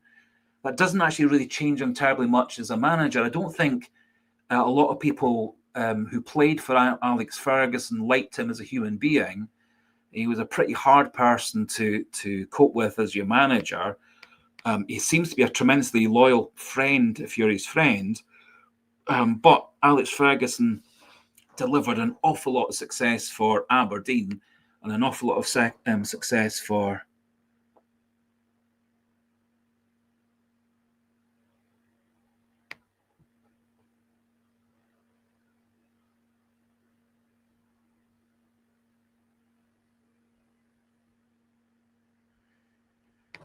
Well, Monty, we've had this debate last week and the week before and the week before. I have at no point said that the board is blameless. I have said that the board has done lots of things wrong, and the people that the board members, the CFO and the CEO's job is to supervise and coordinate. They've not done their jobs. But in the end, Brendan Rodgers is the person who is the manager of the club, the head coach of the club. He is the one who picks the teams, decides the tactics, decides the formations, decides the training regimes. The team that played against Dundee had 7 players who the week before were playing international football. 10 of the 11 have played international football in 2025. The 11th is Callum McGregor. On the bench, we had international players as well to come on. If we use the analogy, Celtic had so the team that played against Dundee was a Honda Civic. It wasn't a Rolls Royce. It wasn't a Jaguar. It wasn't a Ferrari, but it was a really good Honda Civic, an almost brand new Honda Civic. We were playing against Stephen Presley's Dundee, who are a team of players who are rejects from other teams. Some players have come through their academy. In essence, they were a second or a third hand car put together, repaired, some parts from a scrap heap. One of the players that Dundee played against Celtic last Sunday, he had been a professional footballer. He dropped out of playing professional footballer. He became a plumber, and he worked at McDonald's, and then he got another chance at another club, and then he came to Dundee. So the contrast between Celtic's squad and Dundee's squad is massive. The contrast between Celtic's squad and Kirat Almaty's squad is massive. Celtic squad much better than the Kirat Almaty squad. And it should have beaten that Kirat Almaty. We should have beaten Kirat Almaty easily, home and away. We didn't. And that's down to the players. It's down to the managers. There are lots and lots of good players at Celtic, as they proved last night. There's a lot of good players at Celtic. Many of the players who played last night really well for Celtic were players who were pre-existing players at Celtic. They've been there 1, 2, 3, 4 seasons. Some came in last season. A few players came in this summer into that team. So we had lots and lots of players. And we had a more than strong enough to beat Kirat Almaty team. We had a more than a strong enough team to beat Dundee last Sunday. And combination of lots of factors, we didn't beat Kirat Almaty. We didn't beat Dundee. And whilst I'm very happy to admit the board and etc. has not done their job as well as they could have done, neither has Brendan Rodgers, neither has the players. And in general terms, when a team isn't doing very well, it's the manager and the players who get a lot of the blame. And it's just a wee bit strange that at Celtic, we seem to blame the board a lot more than we do the managers. However, I say again, and as I said last week, the week before, and the week before, the board's made plenty of mistakes. I think also Brendan Rodgers has made plenty of mistakes, or not got the players as motivated as he could have done.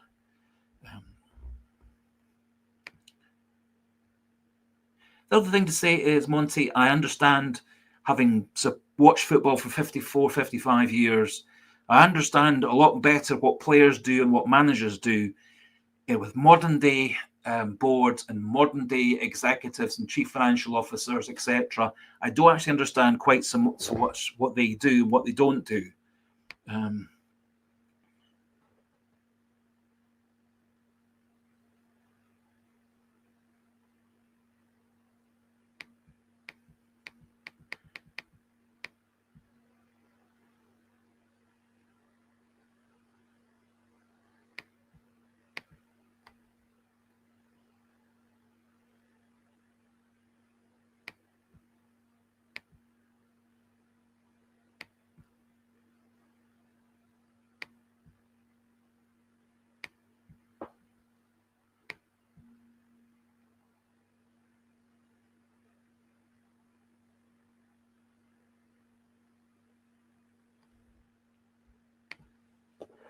Yes, Clashman Numpty.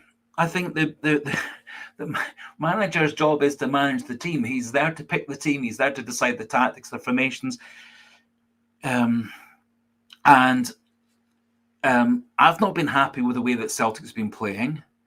A lot of the players who have been playing for Celtic all this season played with pace, aggression, attacking intent, etc. So why have they stopped? Why have they stopped playing?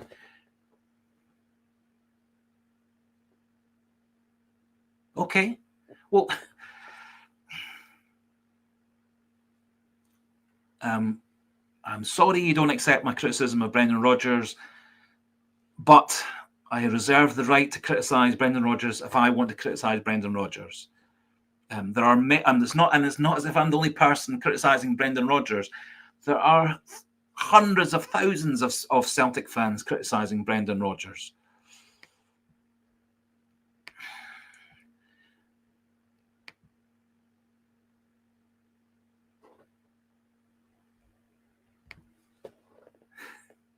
Good. Well, Eddie, in that case, you and I are pretty much the same sort of person. As soon as I got interested in watching football on TV, etc., when I was 4, I became a Celtic fan, and I have been for the last however many years, 54 years.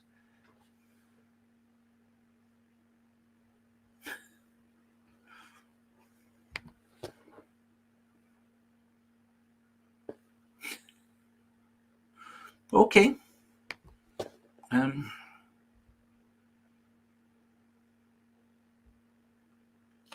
Well, I'm surprised if I'm the only Celtic fan who's not happy with the players and not happy with Brendan Rodgers' management this season.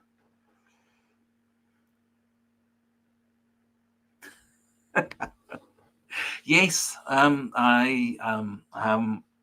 sure there are hundreds of thousands of millions of Celtic fans out there who've been watching the club longer than I have. My step-granddad was a Celtic supporter all his 80 years, so he was a Celtic supporter a lot longer than I was. Although he wasn't my granddad when I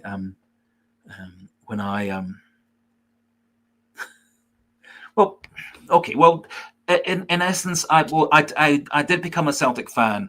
My step granddad, as I say, he was a Celtic fan, but nobody else in my whole family was a Celtic fan. It was simply because Celtic were the first team I saw on TV, and the first team I saw playing live were both Celtic. And when I was 4 years old, I became a Celtic fan. There was no family history of being a Celtic fan.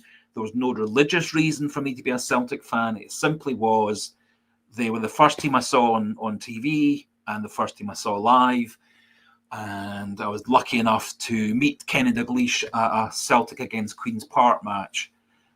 And he became my ultimate hero. Yes, well, hopefully I've got a few more years of being a Celtic fan, and hopefully Celtic keep on delivering the kind of success they have in the last 25 years when we've been winning doubles and trebles right, left and centre. Hopefully we keep on doing the same as we have the last 14 years, 13 titles in the last 14 years, doubles and trebles most of that time. And hopefully one way or another we get stronger and stronger in Europe. I think getting stronger and stronger in Europe is going to be a lot more difficult than carrying on being the best team in Scotland. For one reason, we've got much bigger resources than anybody else in Scotland.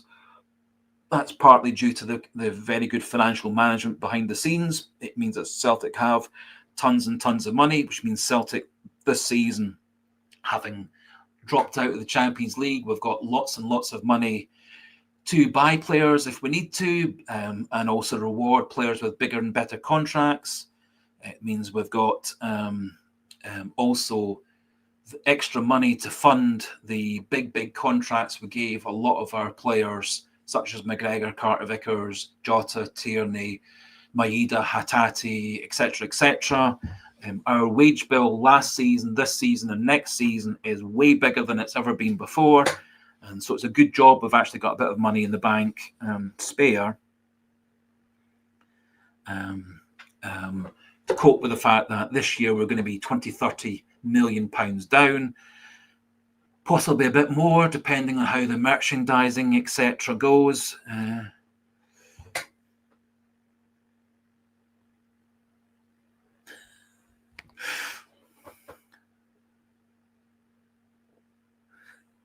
Well, I'm a Celtic supporter because of other reasons.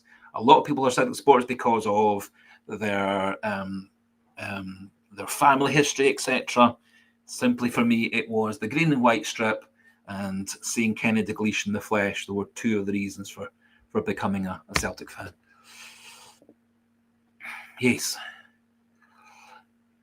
Wasn't aware that that those two shared a birthday. Two of my favourite Celtic players. Next time there's an international break, it was one of my plans to do a player profile of both one on Tommy Burns and one on Tom Rogic. So that might well be something I do in a month or so's time when we have the next international break for the last couple of World Cup qualifiers.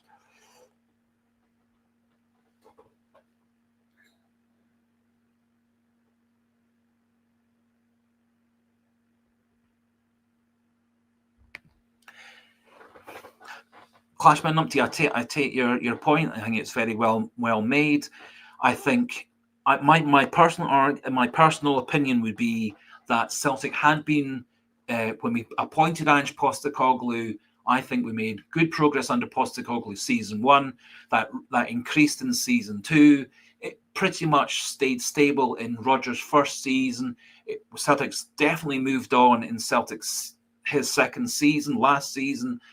And I think on and off the pitch, Celtic have gone a bit backwards so far this season.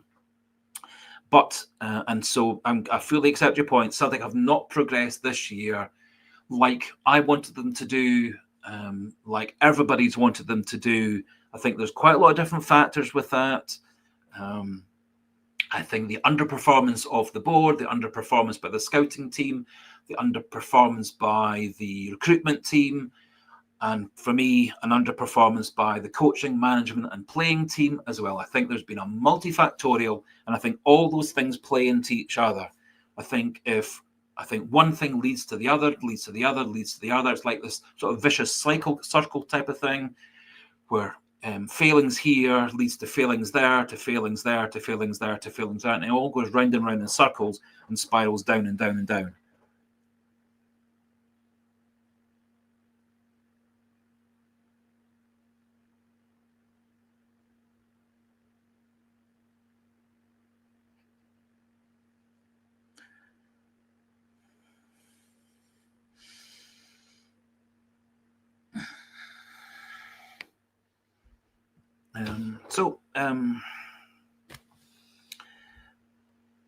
A lot of people who go to Celtic Park far more often than I do aren't happy with the facilities at Celtic Park. As I say, I don't go for a variety of reasons, partly due to money, partly due to health. I don't actually get across to Glasgow as often as I want to do to go to Celtic Park.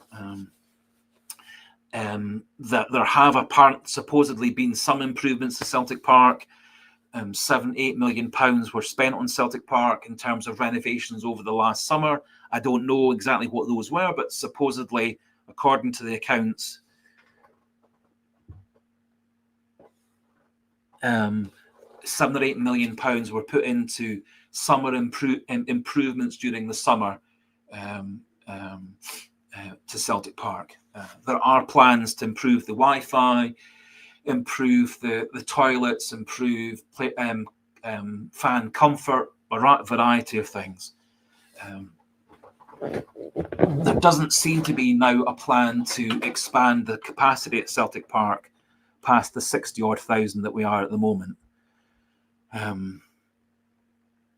Interestingly, there was some kind of comment that for as long as Celtic were playing in Scotland, Celtic weren't going to expand the capacity to Celtic Park, but which makes me wonder whether there is a long-term plan for Celtic to move from playing in Scotland exclusively to be playing in Europe in a pan-European league, which has been rumoured for the last off and on for the last 5, 10, 15 years.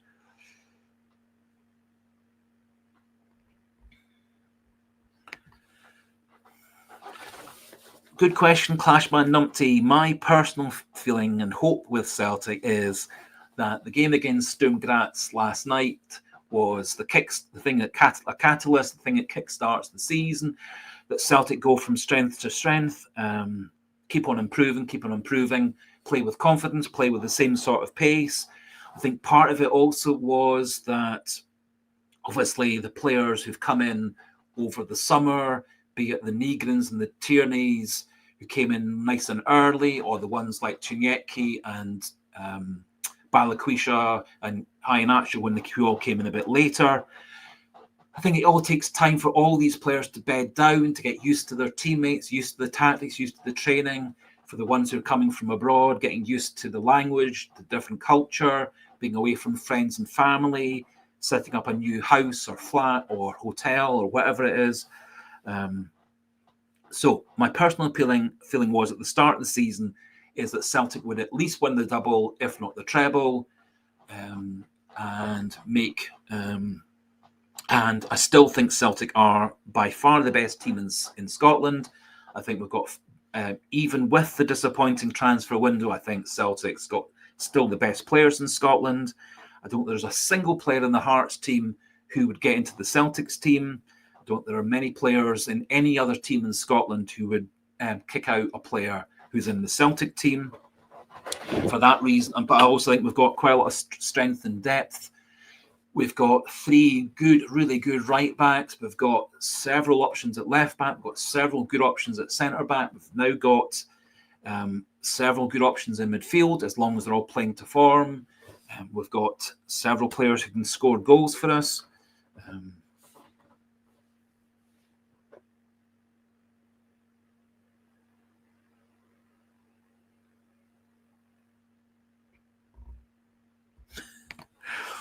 Good. Thank you, Dr. Strangelove. A nice summarising little balancing comment. I think all these things are true. I think all these things are true.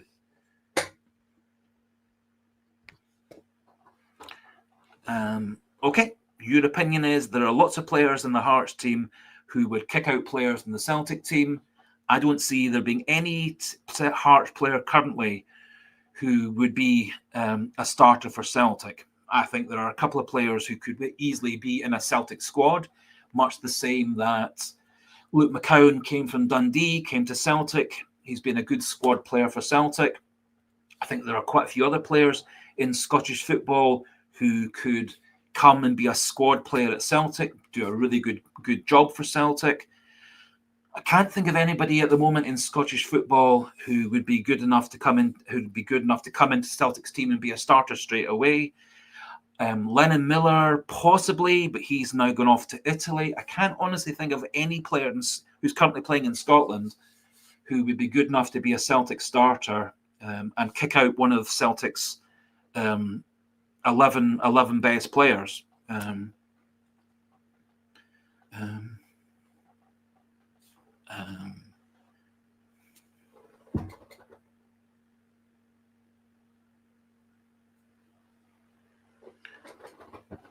So, if people have got names of players who are currently playing in Scotland in the Scottish Premiership who are good enough to come in and be a Celtic starter and displace Kasper Schmeichel, I don't think there's a better goalkeeper in Scotland than Kasper Schmeichel. Maybe Viljami Sinisalo. I think no matter who plays at right back for Celtic, be it Johnson, Colby Donovan, or Anthony Ralston, I think all those are better. Well, Yang is not one. Well, Yang is not one of Celtic's usual starters.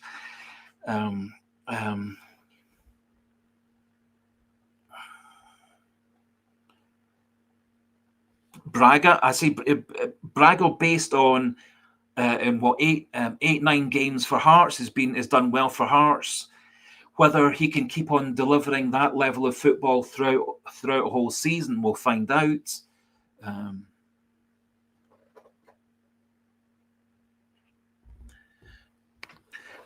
David Watson, he's one player that I think Celtic could have been going for.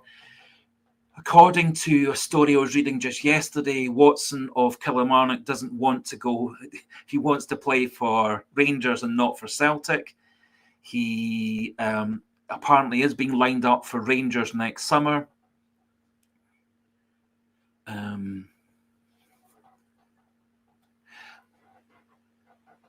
So one position, as Monty was suggesting, is one position where I think Celtic have got a real difference.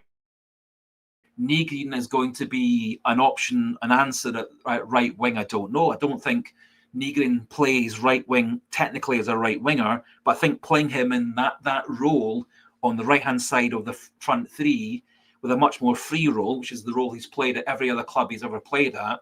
And as I said right at the start, he's played it on the right side of a front three much more often than any other position on the pitch.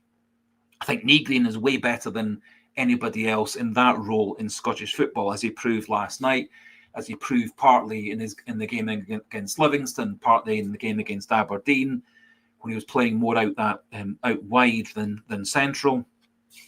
So right wing may be a position in which there is potentially a better option in Scottish football, although I think Negrin will grow into that properly.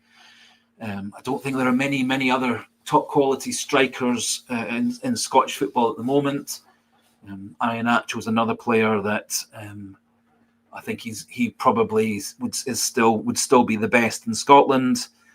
I think Kenny, Maeda could all be better. I think Ida was better than all of them. Kyogo obviously was better than all of them. But I don't think there's actually an awful lot of quality in any other team in Scotland at the moment, which is very, very disappointing. As was proved last night, Rangers got absolutely thumped by Brann. Aberdeen got beaten 6-0 by Athens.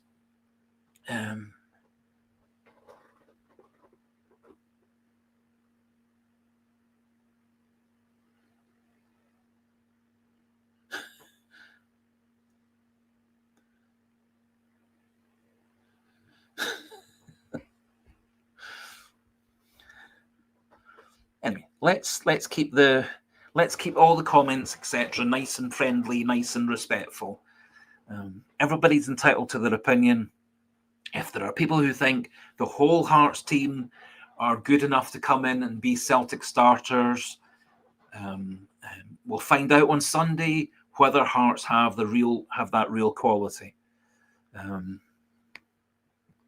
So, if Clashman Numpty wants to have Clashman Numpty's opinion, he can have Clashman Numpty's opinion. Clashman Numpty is full of really good ideas.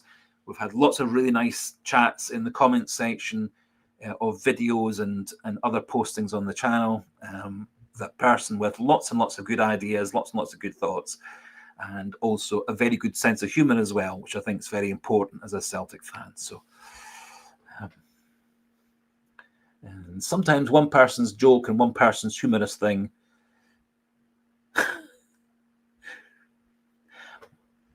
well, one person's joke and one person's funny statement can often cause other people an awful lot of upset and distress.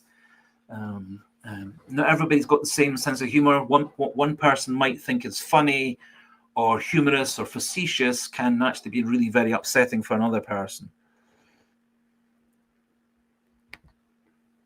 Yes. So Eddie, I would tend to agree.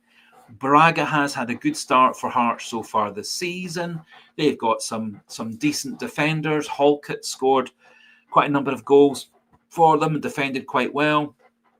They've got a decent goalkeeper as well. Don't think the goalkeeper's any better than Kasper Schmeichel. I think Celtic have the best squad in Scotland, the best players in Scotland. But we'll find out on Sunday whether Hearts have really stepped up. I think Hearts have got a good manager, very experienced in how to manage in Scottish football.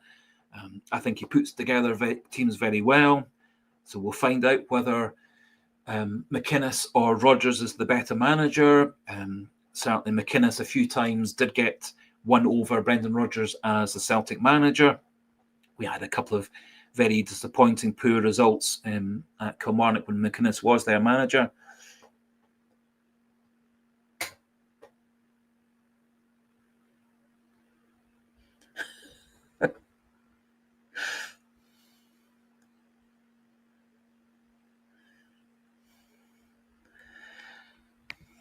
Certainly, a couple of weeks ago, when Celtic were losing to Braga and then losing to Dundee, certainly I wasn't massively hopeful for the game against Hearts on Sunday.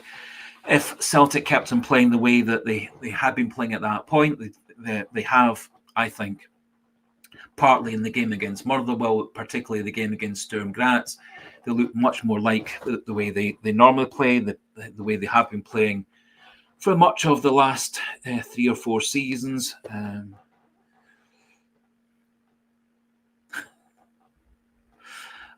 So I'm actually looking forward to the game on Sunday against Hearts. I think if Celtic come out and play decently like they did against Sturm Graz, decently as they did earlier in the season against Falkirk, the second half of the game against Livingston, for parts of the game against Red Star Belgrade. I think they've got a team, a bunch of players, plus some players coming off the bench, more than good enough to beat Hearts. I think Hearts are going to be very well organised. They've got decent players. They've got players who are full of confidence. And I think they're a team that's very well managed by their manager.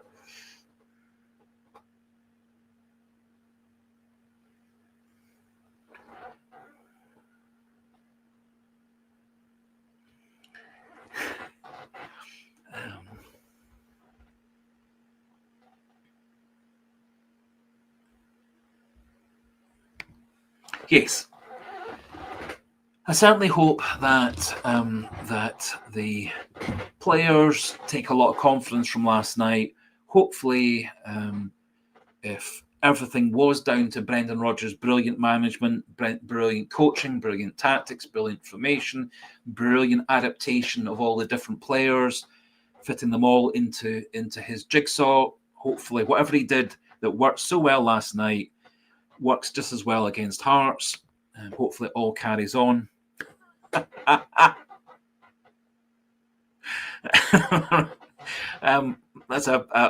think for Yang to score a hat-trick on Sunday would be ambitious. He obviously did score 6 goals last season for Celtic. He scored some important goals for Celtic last season. I think his form, his performances this season have gone back to square one. I think he was showing a lot of good signs of progress last season. And for one reason or another, this season he's been much like James Forrest. He's been very disappointing.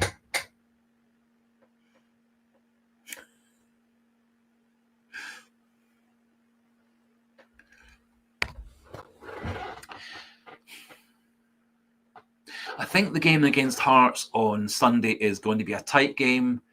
If the good thing about whoever we bring in at right back and bring in at right centre back, they are going to be players who played together one way or another a few times at least in pre-season and games this season. Trusty and Scales played well together as a partnership at spells last season. They played together well as partnerships in pre-season. Donovan's really come into his own. If we do go with Ralston, which I don't think we should do, he again is experienced with that back four. He's experienced with Kasper Schmeichel as the goalkeeper. If Engels plays as well, if that then frees up McGregor and Hatate to be more creative, get more involved, as it did last night. If Nygren can be as productive off the right wing, and if Kenny can be as productive centrally, and if Chuniek can be productive like he was last night, I think Celtic's probably going to win 2-0 against Hearts on Sunday, 2-0, 3-1, something along those lines. I don't think it'll be a 4-1 game like it was a couple of times last season. I don't see it as being a 4-3 like it was 3 years ago. That was the first game with VAR in Scotland. It was full of controversies. I don't see Hearts beating Celtic like they did a couple of times 2 seasons ago in Brendan Rodgers' first season. So to cut a long story short, Ronald McLean, I'm going for a 2-0 win or a 3-1 win for Celtic. I think a couple of goals of an advantage. Saying that, hopefully Celtic get to start the game the way they did last night. No disruptions, nothing distracting them off the pitch. Hopefully they don't have to spend 5 minutes picking up tennis balls and golf balls and bouncy balls and marbles off the pitch. Hopefully they can just get straight into playing football, having got themselves warmed up physically and mentally for the game. Hopefully Rodgers sends them out full of passion, aggression, attacking intent, etc. Clashman numpty. I would say 2 great minds think alike. I think 3-1's a perfectly good Prediction 2-0. I think it's a good prediction. I think if Celtic start well, they will win the game. And if we look at the game last night, Celtic actually started quite well. I keep on saying this. Sturm Graz then got back into the game. Were maybe a wee bit fortuitous to score that goal. Mistake by Chinyeki out on the left wing at halfway. They got the ball forward. Celtic maybe could have closed down Horvat. The Sturm Graz played a bit better. However, he did get a brilliant shot off. Don't think Schmeichel had any chance. In the second half, apart from a few dead balls and corners and long throws, in the second half, Sturm Graz weren't terribly much of a threat.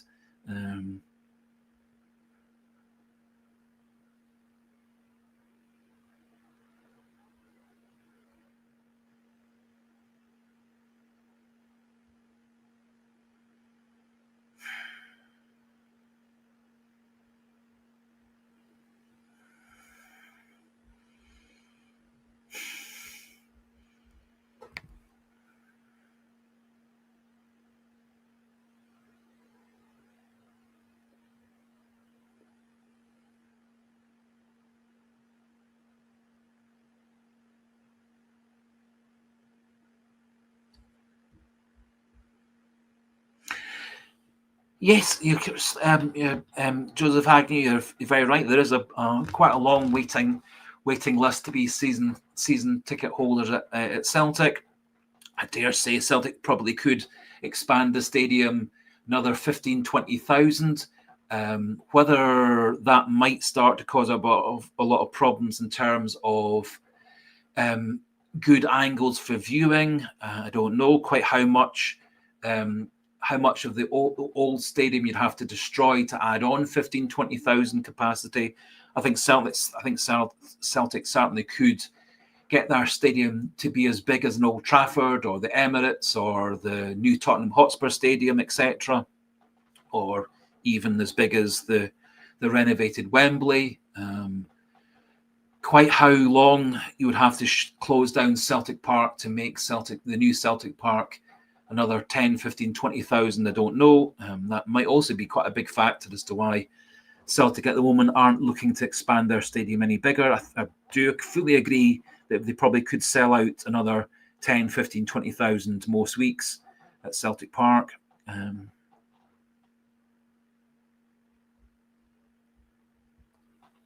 There certainly was talk, maybe a couple of years ago, that Celtic were looking to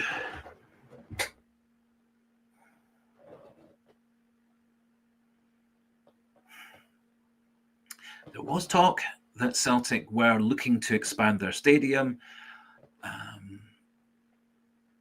There were things in their various different end of season reports that they were looking to expand the stadium, and without wishing to be accused yet again of being a bored apologist, I'm not a bored apologist. I'm simply giving my opinion, which is different from other people's opinion.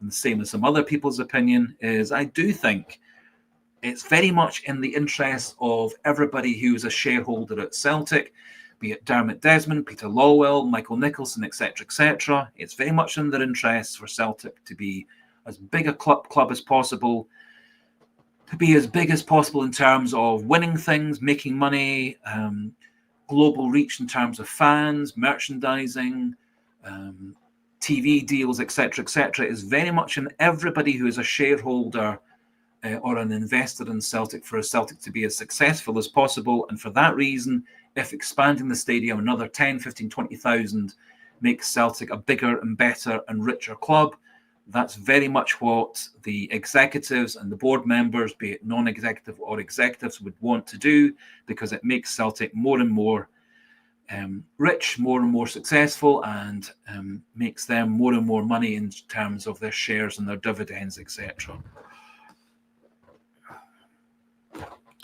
But there are quite a lot of practicalities at renovating your stadium as massively as would be required to add 15, 20,000. A lot of teams who have done that have had to shut their stadiums down. Everton, who've moved from one stadium to the other. They built a brand new stadium whilst still using Goodison Park. They've now shut down Goodison Park and moved to their new venue by the riverside, by the docks. Clubs like Tottenham Hotspur, West Ham, etc. Had to move out temporarily and stuff. Please, can we just keep the comments a bit more pleasant, respectful of all of us Celtic fans?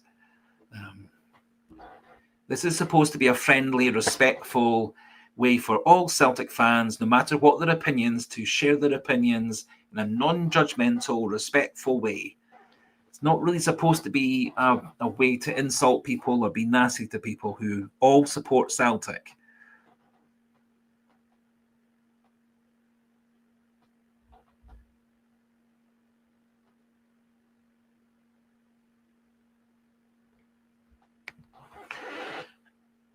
I think in terms of practical terms, making a really big change to your stadium does often mean having to shut the stadium down for 6 months, etc., whilst you're doing all the building work.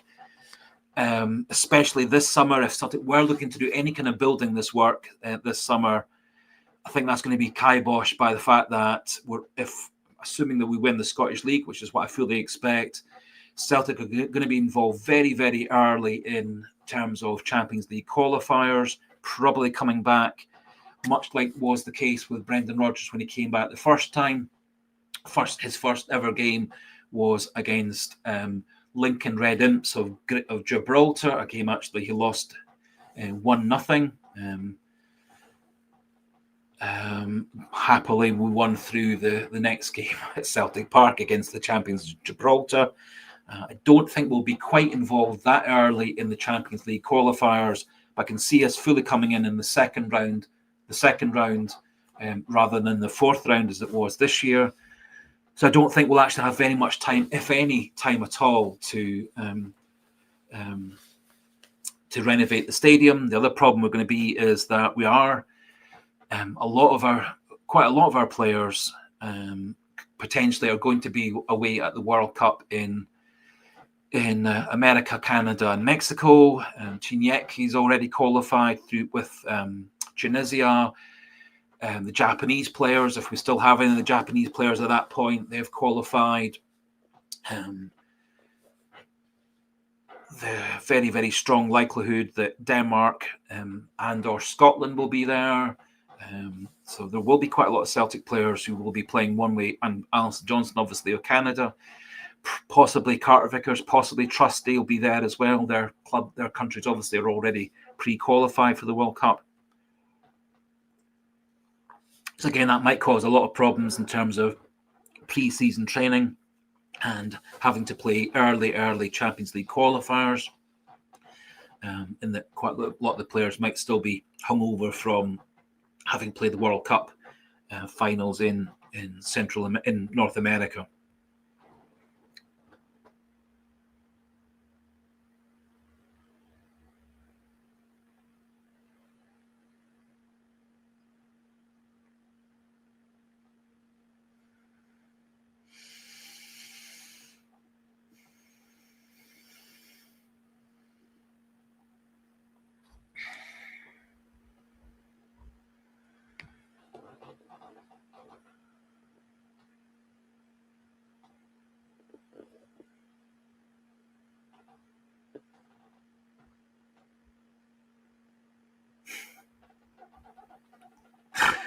Anyway.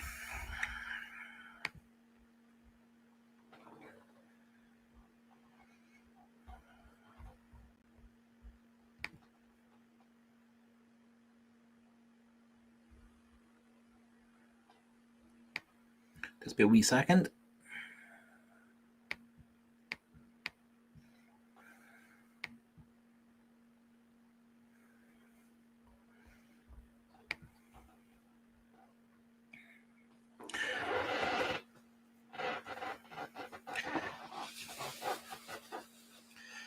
Rightio.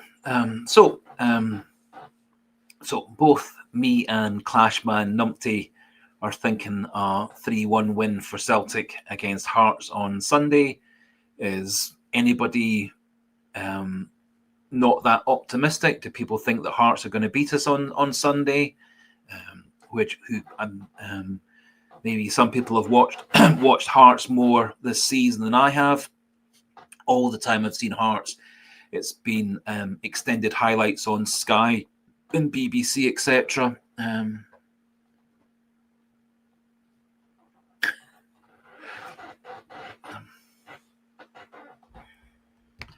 I am sure 100% the board have full access to hot water. I'm sure the toilets and etc. And the hospitality areas that are linked with the board members and esteemed guests. I'm sure that they'll have lots of hot water, lots of good heating. I have to admit that when I have been to Celtic Park, the water in the men's toilets hasn't been terribly warm. My daughter, who goes to, when I do go across to watch games against for Celtic at Celtic Park, she's got no complaints about the ladies' loos. She said they're perfectly good. I don't know. I don't know if they are or they aren't, but she didn't have any grumbles about the ladies' loos. Said they were a lot better at Celtic than they are at any other ground that she's ever been to. But I'm more than happy to accept that the men's toilet water, the water in the men's loos was cold. So, but then it's cold in every other football ground I've ever been to. So Celtic is not the only one that's got cold water running in the loos. I never really expected there to be hot water, but whatever. Some people think more. Some things more important than others. Possibly in modern day life, the water in the toilets, etc., should be warm. But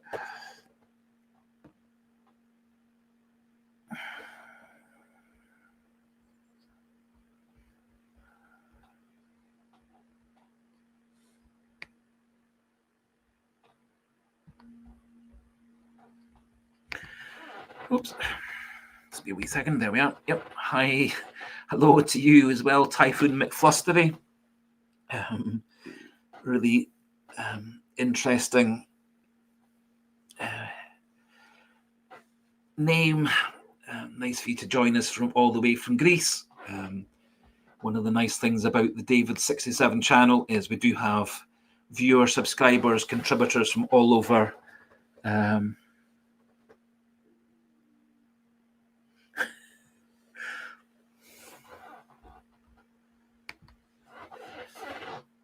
I'm 100% behind you. It's 2025.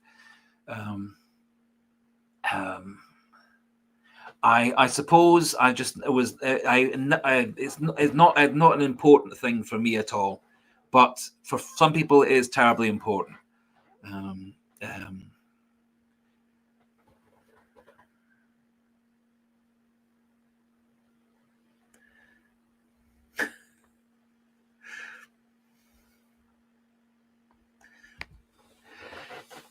Yes. Presume that would be the European Cup semi-final. Game I've only ever seen actually on video and TV highlights, played years down the line, but I can't remember the exact crowd, but my dad and step-granddad both talked about going to watch Scotland internationals with well over 100,000 people in the crowd at Hampden Park and stuff. They said it was a real experience. I'm sure the game against Leeds was obviously it was a massive Scotland against England Battle of Britain style game. Actually, a pretty good game of football. Happily, Celtic got through that. I'm sorry. We seem to be at cross purposes. I fully accept that having hot water would be a nice thing to have. For me, it's not massively important, but for some people it is, and I fully accept it's 2025. It's modern day life. There should be an expectation of warm water in the toilets. Have to say, you go to motorway service stations, quite a lot of them, the toilets don't actually have that hot water.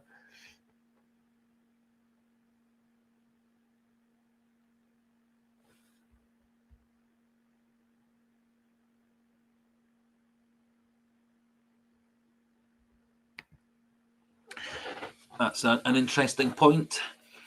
Strangelove, the doctor, reportedly that's something that Hearts have been using this season for player recruitment, player targeting. According to stories I read today, Hearts have got a plan for who they're going to try and target and bring in this January. There's some uncertainty as to whether their new owner, Bloom from Brighton, is going to be able to put more money into the club. There was something regarding he might be a bit restricted in terms of how much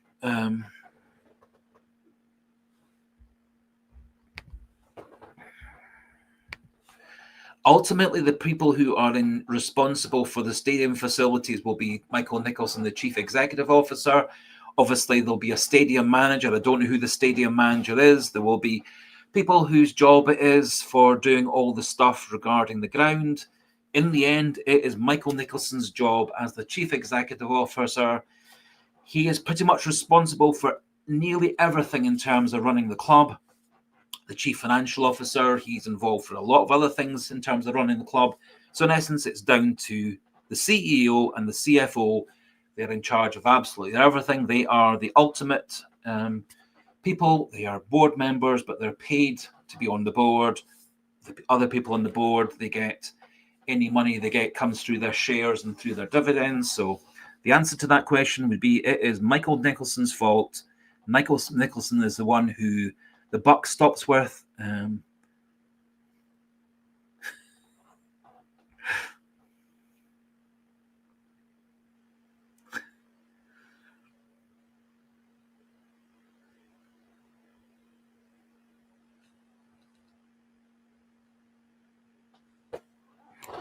So in the end, it is Michael Nicholson's blame. Michael Nicholson is the one who is to blame for absolutely everything at Celtic. Because that's his job. He's the chief executive officer, which in any company, any organization is the person who is supposed to supervise absolutely everybody. And ultimately, he is the one who has the responsibility.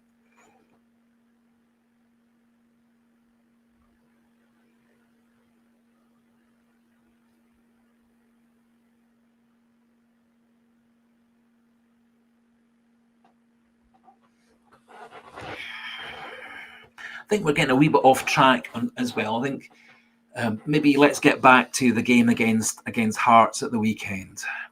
We seem to be going down various different rabbit holes that aren't massively to do with keeping Celtic being the best team in Scotland.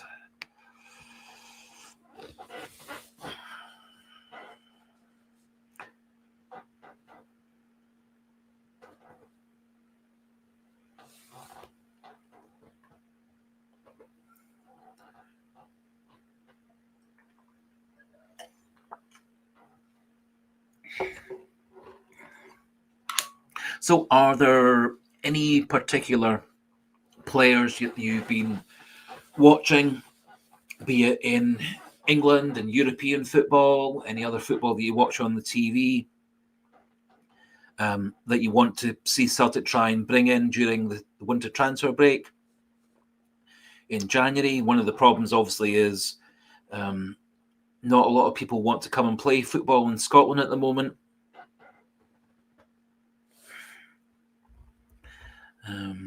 A lot of players keep on getting linked to coming to Celtic, whether they do or they don't. Yep, 3-1. 3-1's a pretty popular.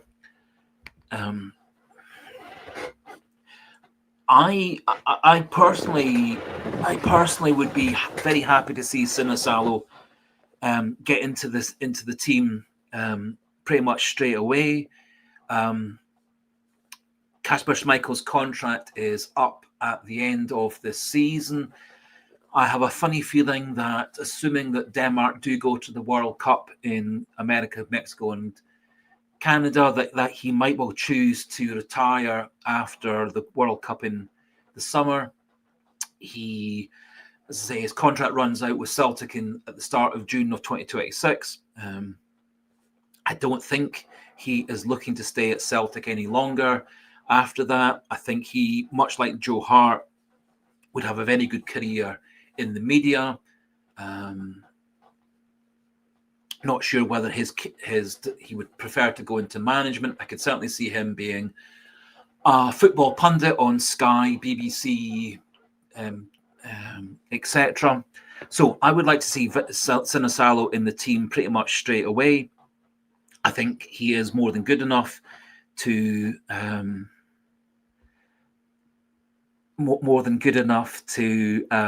be a Celtic player. I think he's good enough to be Celtic's #1 goalkeeper. So I personally would quite like to see him coming into the Celtic team as the #1, taking over from Kasper Schmeichel, having Kasper Schmeichel as our #2 for the rest of the season.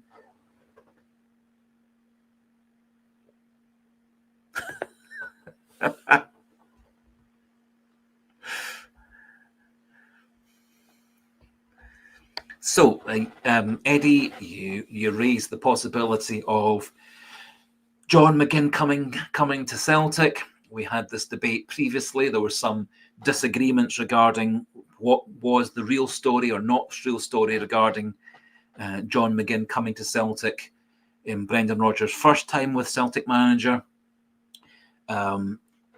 Depending again who you believe, according to Charlie Mulgrew, who claims to be a mate of John McGinn. John McGinn is very keen to come to Celtic at the end of his Aston Villa contract. His Aston Villa contract runs out in the summer of 2027, at which point he would be about 32. So there is a strong story that he is not going to sign a new contract with Aston Villa at the moment. Aston Villa reportedly have tried to give him a new contract to keep him at the club for another 2 or 3 years. Some stories say he's turned that contract down. Some other stories say that he is going to sign. So according to Fabrizio Romano, Aston Villa have got a contract all lined up, and John McGinn is going to sign that in the next few weeks. And so Charlie Mulgrew's story about John McGinn coming to Celtic, not this summer, but next summer, may well not be correct.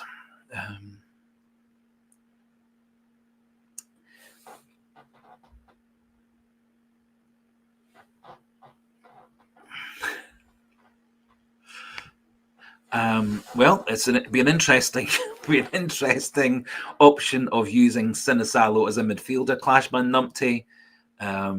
He is pretty good on the ball. I don't really see that as a long-term goer. Very much, I think Sinisalo should get to be Celtic's #1 goalkeeper in the near future. Again, I don't see personally, and again, it's just my opinion, I don't see Brendan Rodgers dropping Kasper Schmeichel. I think he trusts Kasper Schmeichel a lot more than he trusts Viliame Sinisalo. Kasper Schmeichel was one of Celtic's most important players last season. His performances for Celtic have been a bit in and out.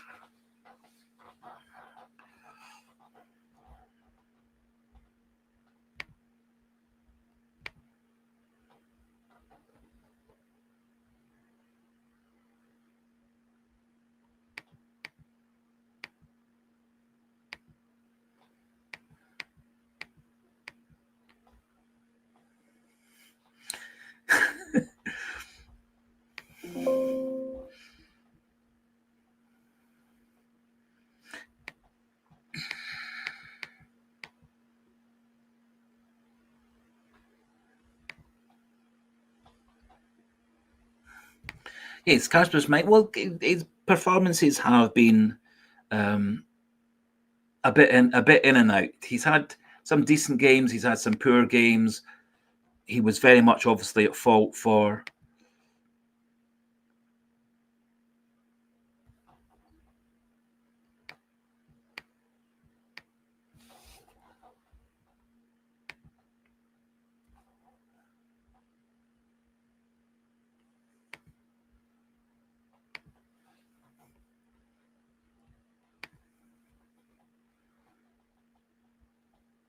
Just be a wee second.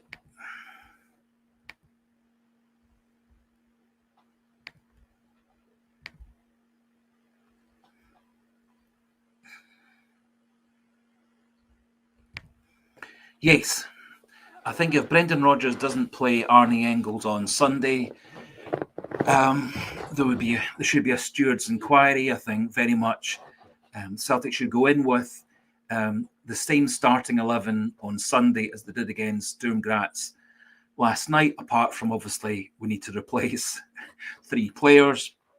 I think the other 8 players who played last night against Sturm Graz need to be starters. So I think we go with the same midfield 3. I think we go with Nygren nominally out on the right-hand side, but with this free role to be play all over the place. And hopefully Nygren and Kenny put away their chances better than they did last night, although in the end it turned out fine.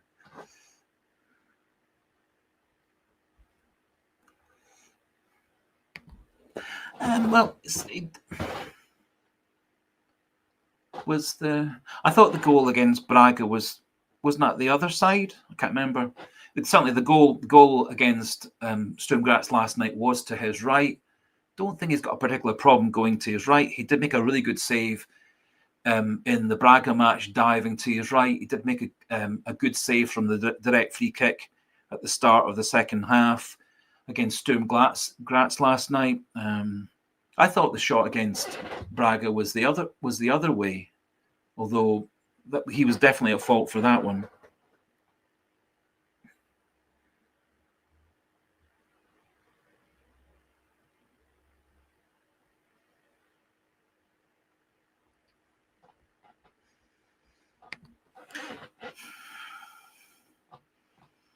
See, I would be very, very, very surprised if Peter Lawwell had anything at all to do with. Presumably, we're talking about Andy Robertson, who went on to fame and fortune at Dundee United, Hull, and then now Liverpool.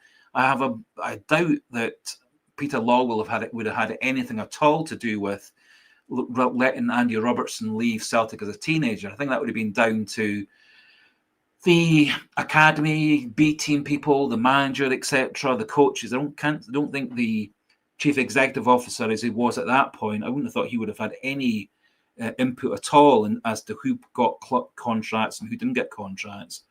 That would be solely on the recommendation of the manager and the coaching staff at the academy level and at the first team level.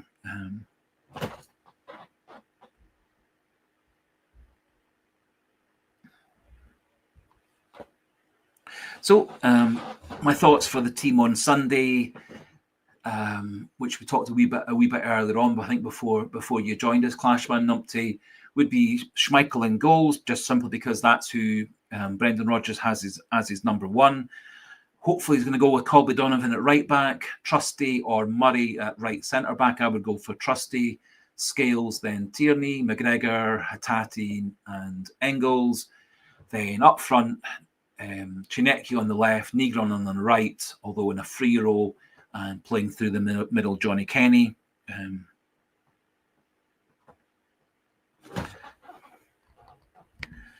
Monty, I'm allowed to support the board. You're allowed to be critical of the board. That's the beauty of football. It's the beauty of being a Celtic manager. If I want to support the board, I will support the board. I've been full of criticisms of the board. I've been full of criticism of the players and of the manager. But I think everybody is to blame. And I can't think of any football club where the chief executive officer, as Lawwell was at that point, has a say in which players, in terms of youth players becoming first-team players. I don't think any chief executive officer would ever have any consideration as to who gets a contract or not. It comes from the coaching staff, it comes from the manager, etc. So blaming anything to do with Andy Robertson not getting a contract, and a lot of people said at that point, Andy Robertson, in terms of his physical development and his mental development, he hadn't been progressing. He then went away and played for Queen's Park, He got bigger, he got stronger, he got faster, he got better as a defender. He then had a good spell at Dundee United, great spell at Hull, brilliant spell at Liverpool. Lots of players develop late in life. Not every player is...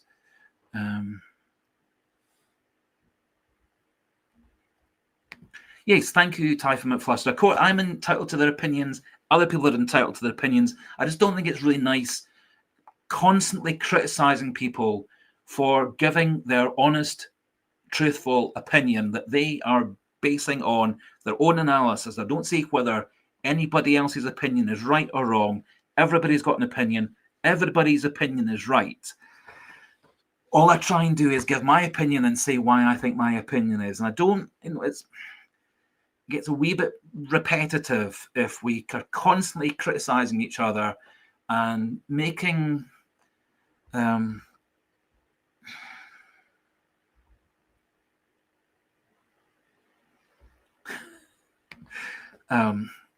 my opinion, and I'm very happy for everybody to have their opinion. I'm very happy to listen to other people's opinion.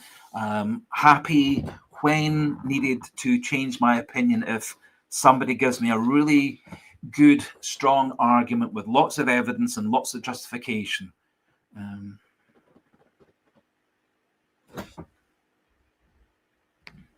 Yes, Doak is somebody that really very much got through our net. He is somebody that Ange Postecoglou probably should have got involved much more in the first team.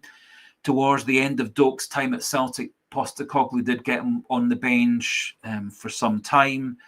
I don't think Celtic brought him through quick enough or well enough.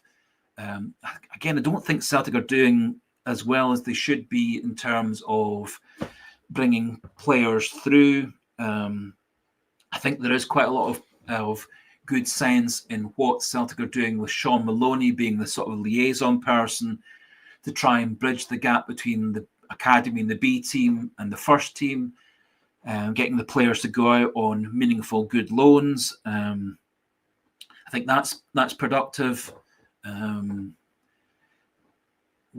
I don't think we're bringing enough of our young players into the first team squad. We have this season, admittedly, brought Colby Donovan in. He's been a good success. Dane Murray came in last season. He's had a bit of problems with injuries. He's played a few games this season. I think he's been really impressive. I just think Celtic should have a better conveyor belt of having the best possible young players who are Scottish, Irish, Northern Irish, Southern Irish, maybe also bringing in players from Africa, etc. Trying to get a really, really good academy and then bringing them through in like a conveyor belt.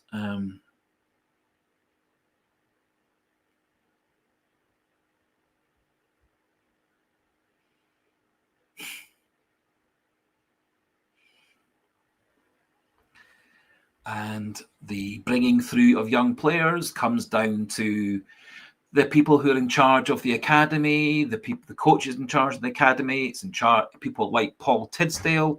He's apparently very, very important at bringing the players through. Sean Maloney now has this role to bring players through.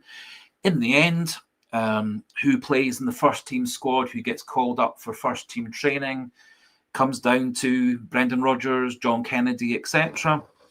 I don't think Michael Nicholson, Peter Lawwell, Dermot Desmond, I don't think that any of them have got any say in who does or doesn't become part of the first team squad.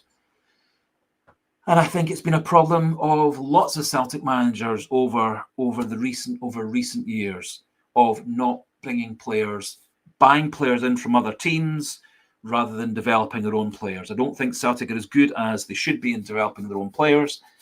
A lot of the big successful teams in England and in Spain and in Germany are much, much better at producing their own players and bringing them into the first team squad. Liverpool have got an excellent academy. They've brought through lots and lots of their young players into their first team squad.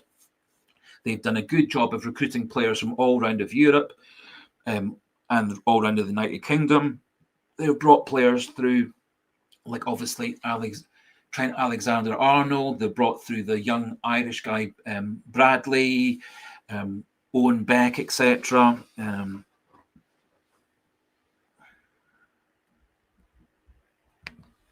If Dane Murray played on Sunday instead of Austin Trusty, I wouldn't have a problem at all. I think the benefit of both Trusty and Murray over Carter Vickers is both of them are 3 or 4 inches taller than Carter Vickers. Does give Celtic a bit more aerial presence in both boxes. I think they're both better passers than Carter Vickers. If you use Dane Murray, he's a naturally right-sided player. I think he's become a much better defender. So if he was chosen on Sunday, I would be perfectly happy as well. I'd be happy with both of those two players. Trusty has a bit more experience, a bit more time playing with Liam Scales as his partner. For that reason,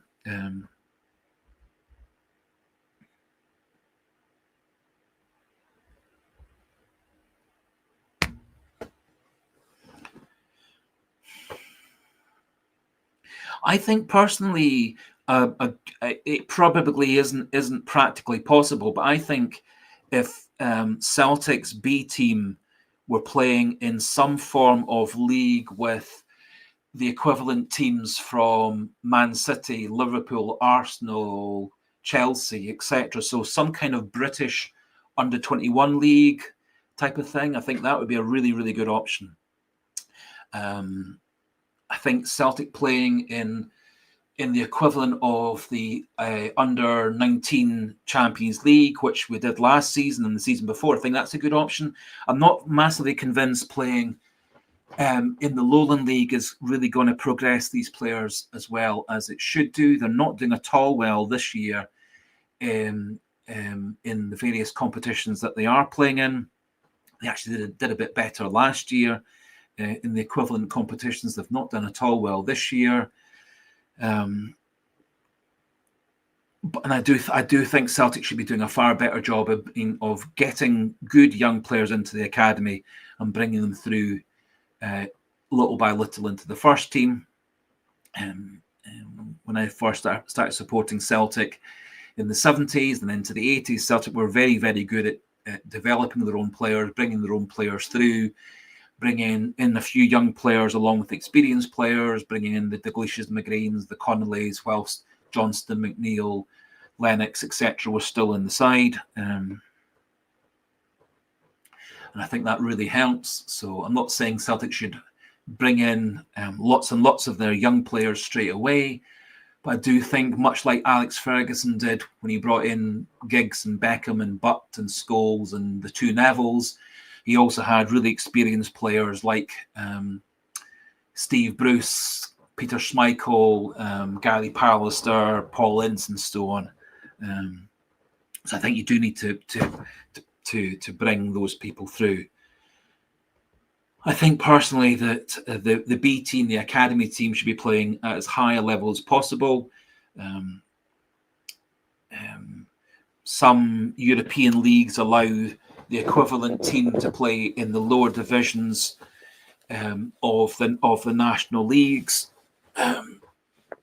Some of the teams like Barcelona and Real Madrid and Bayern Munich and stuff have much better structures of getting their players playing at a really high level. I don't think Lowland League is the level that helps bridge the gap for players to move from under 18 an academy into the first team.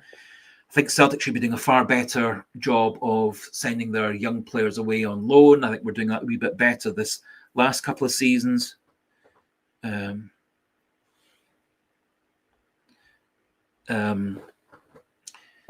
In the past, we did have a pretty good success rate sending players away on loan.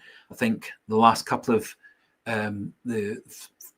quite often we've not really been sending the players away with a proper development plan.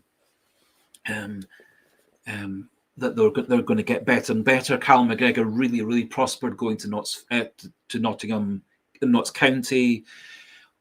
Ryan Christie did really well on loan. Liam Scales did really well in his season up in Aberdeen.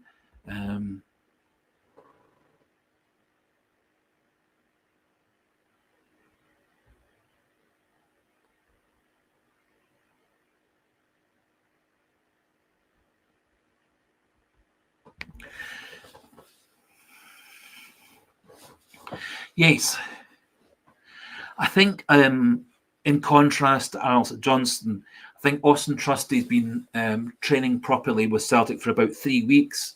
I think Alison Johnston came in about 7-10 days after he got into first team training. I think because of the really bad result against Dundee, the bad result against Braga before that, I think Rodgers and McGregor and so on were very keen to get Alison Johnston back into the team as soon as possible. In retrospect, it maybe we did rush him back maybe a week too early. Maybe had we given a plan to get him back in for the Rangers match or even the Hearts match, maybe that would have been a bit more realistic. I would think also, given the nature of Austin Trusty's problem, once it's sorted, that should be it sorted. The problem with tearing your hamstring is that it often can keep on happening, as happens to a lot of players, in that the muscle never properly heals having torn the first time. With Austin Trusty's plantar fasciitis, that tends to be a condition that once it's settled down. It doesn't tend to be quite so recurrent, assuming that you've got it better. It can be a condition, if you don't get it settled down, can be a chronic, annoying, long-term, permanent problem. But I'm presuming from the fact he's back into full training and has been for about 3 weeks, that he's not going to break down again. His general fitness over the previous season after he joined us last summer up till this summer was actually really good. And then he seemed to develop this foot problem. And then he's missed out maybe about 6 weeks or so. But whether we choose Murray or choose Trusty, I think we're going to have a good back four. And I'd say I do like the fact that both Trusty and Murray are better at passing. And I do like the extra 3 or 4 inches both of them have in terms of defending high balls into the box or taking advantage of corners at the other end. And certainly if Arnie Engels is in the team, we've got a player who's really good at delivering corners into the box. It could, as I say last night, it could have given us 2 or 3 goals. It did give us 1 goal directly with that wonderful in-swinging cross for Niegren's header. Also, he was the one who took the quick corner kick on the other side that led to Scales' goal. So,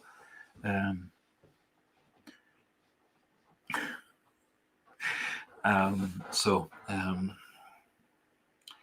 I do get your point that he has been out.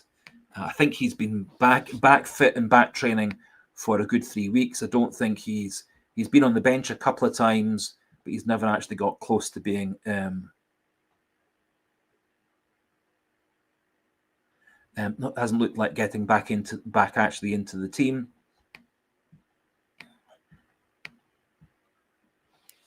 Don't know whether anybody else found any information about it. I couldn't really understand what Brendan Rodgers was saying about why he couldn't take Cameron Carter-Vickers off in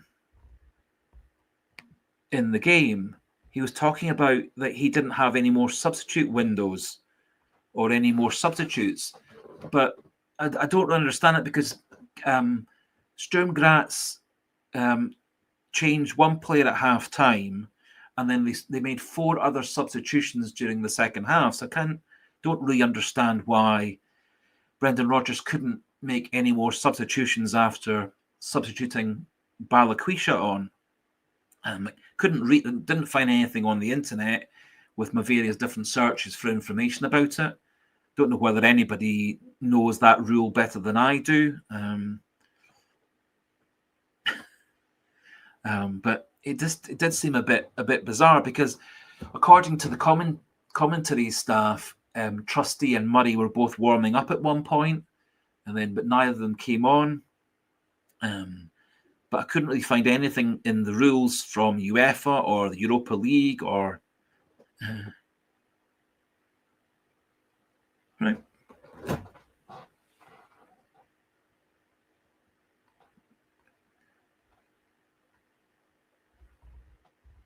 Well, Brendan Rodgers said that we'd used up our sub windows, but I'm not quite sure why Sturm Graz had more sub windows than Celtic did. Because surely to goodness, if you have a player injured, you should get to replace them. And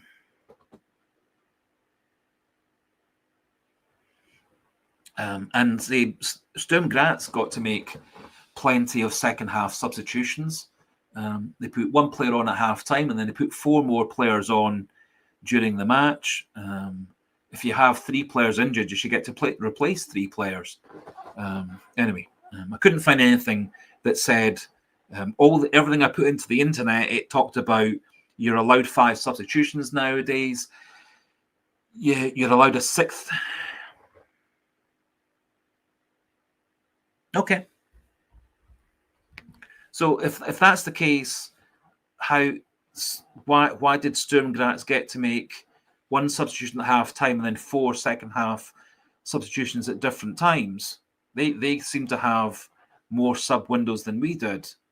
Anyway, I'm sure Brendan Rodgers knows the rules. I'm sure the 4th official told him what he could and couldn't do. Quite why we took off Juniecki to put on Barlaquisha, I don't know. In that Carter Vickers looked like he was struggling with his mobility for the last 20 minutes, half an hour or so. There was the talk about bringing on with Trusty and Murray warming up on the sidelines was before Barlaquisha was brought on. So if taking off, I'm not quite sure why Juniecki was taken off for Barlaquisha if there was a doubt as to whether Carter Vickers was going to be fit, because he was apparently struggling a bit at that point. Anyway,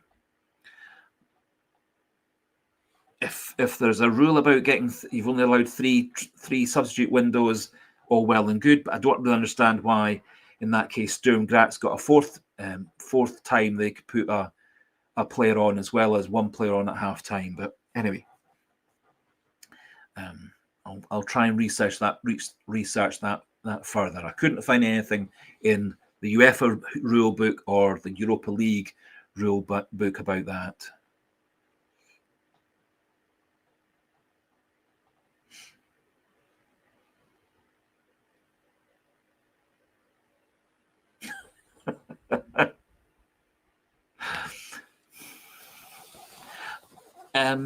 Right. I think Kasper Schmeichel actually still is a really good goalkeeper for Celtic. So he has been a wee bit erratic. He's had some poor games. His distribution in a couple of games has been really disappointing. There have been a couple of goals where I would say he was at fault. He did have a bit of a defensive mix-up error in the cup final against Hearts at the end. Against Aberdeen at the end of last season. Where he certainly could put the blame on him for that. I think Kasper Schmeichel will continue to be a good goalkeeper for Celtic throughout the season. After all, Joe Hart continued being a good goalkeeper for Celtic, even though he knew he was going to be leaving Celtic at the end of that season. So whether Kasper Schmeichel carries on being a good goalkeeper for Celtic for the rest of this season, we'll find out. My personal feeling is that Rodgers will keep on playing him as the first choice goalkeeper. Sinisalo will remain the backup goalkeeper for the rest of the season, assuming that Kasper Schmeichel doesn't get injured again. There certainly were quite strong rumours that Angus Gunn is somebody that Celtic are looking at. He is currently 3rd or 4th choice goalkeeper at Nottingham Forest. He's been on the bench once, I think, so far for Nottingham Forest this season. He was a goalkeeper, actually. I was slightly surprised that Celtic didn't look at signing last season, this summer past, when he was on his way out at Norwich. I think probably Viljami Sinisalo is a better goalkeeper than Angus Gunn.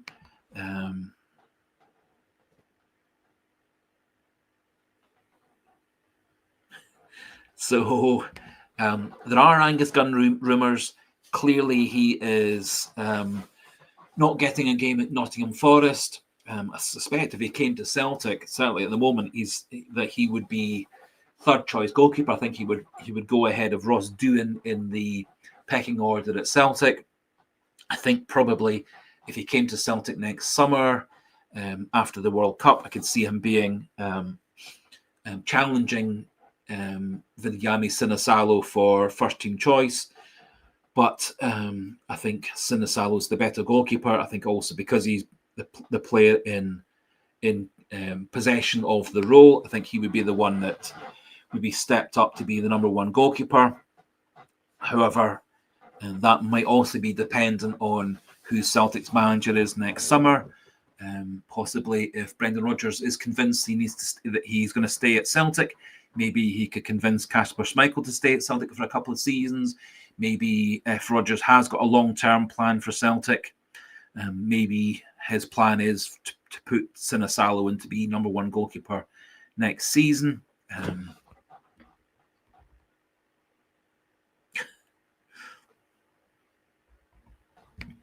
I think at the moment, Kasper Schmeichel is, like it or not, is the number one goalkeeper in the pecking order. I think, given the fact that it's Brendan Rodgers that picks the team, I think he has Schmeichel as his number one, and Sinisalo is his number two, and Ross Doohan as his number three. We've got a couple of young, very promising goalkeepers out on loan and in the academy and the B team and so on.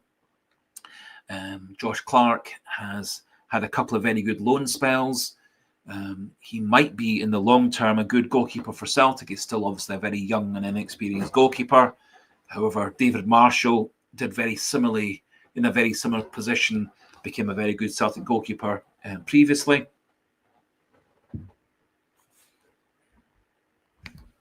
Yes, I think probably Angus Gunn is probably the best goalkeeper that Scotland has got at the moment.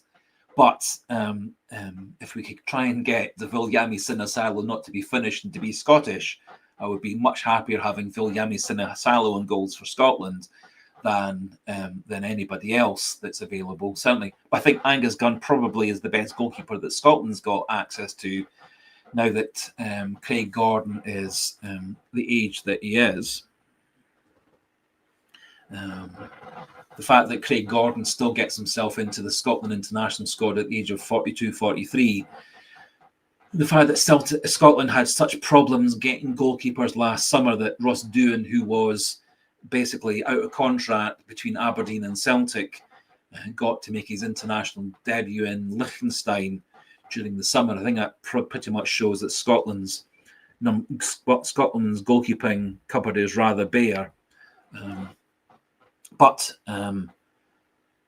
if Gunn was to come to Celtic and be the number two next season, with Sinisalo as the number one, I'd be perfectly happy. I think Gunn would actually, if and when he was called, I think he would do a decent job for Celtic. But I think Sinisalo is the better goalkeeper and will be the better goalkeeper and could be the number one Celtic goalkeeper for the next 10 years or so.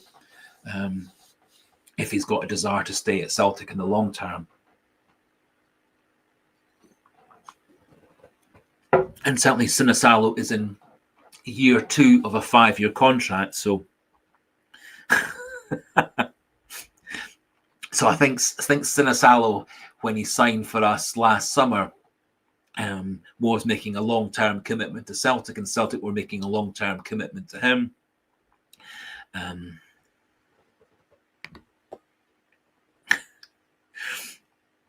Well, Alan Rough is actually probably a bit like Angus Gunn. Scotland didn't have an awful lot of good goalkeepers at the time that Alan Rough was our goalkeeper back in the 70s. The rather awful World Cup in 1978. He was our goalkeeper then. I think he was an adequate goalkeeper in a bunch of not very good Scotland goalkeepers at that time. We then were rather lucky. We then got Jim Leighton and Andy Gorham. Andy Gorham, not a very nice person off the pitch, but he was a very good goalkeeper on the pitch. I think we're quite lucky. We had two very good goalkeepers for Scotland at that point, but our goalkeeping quality internationally has gone down and down since then. So I don't see Angus Gunn coming to Celtic this January.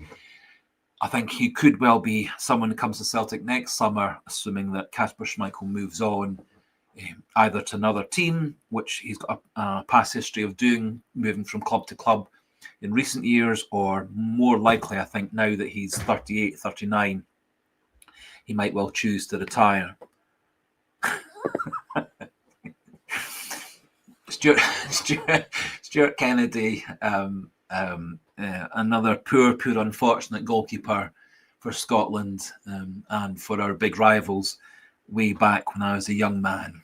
I had a real nightmare game against England. I think we lost 5-1 that day.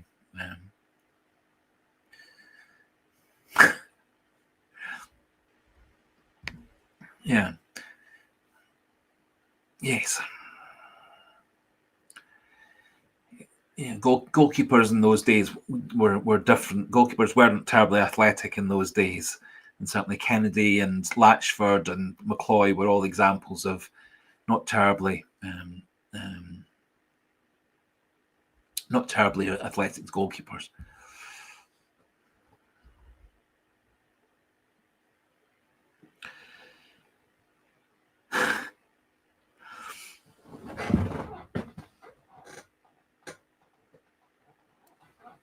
Anyway.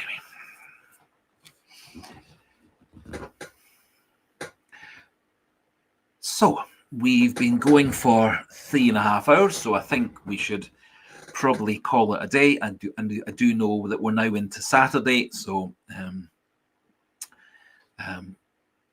we probably should call it a day. We've had a nice chat. It's been often very pleasant, often very instructive, lots and lots of good constructive sharing of opinions.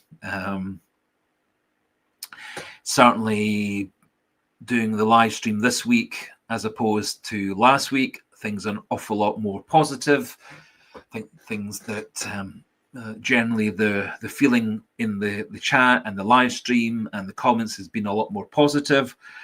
Hopefully that positivity keeps going with the manager, with the players, with the coaches, with the fans, and hopefully the result on Sunday is just as cheering up and happy as it was against Sturm Graz last night, and that Celtic's Renaissance, Celtic's recovery started last night, and it's going to get better and better for the rest of the season.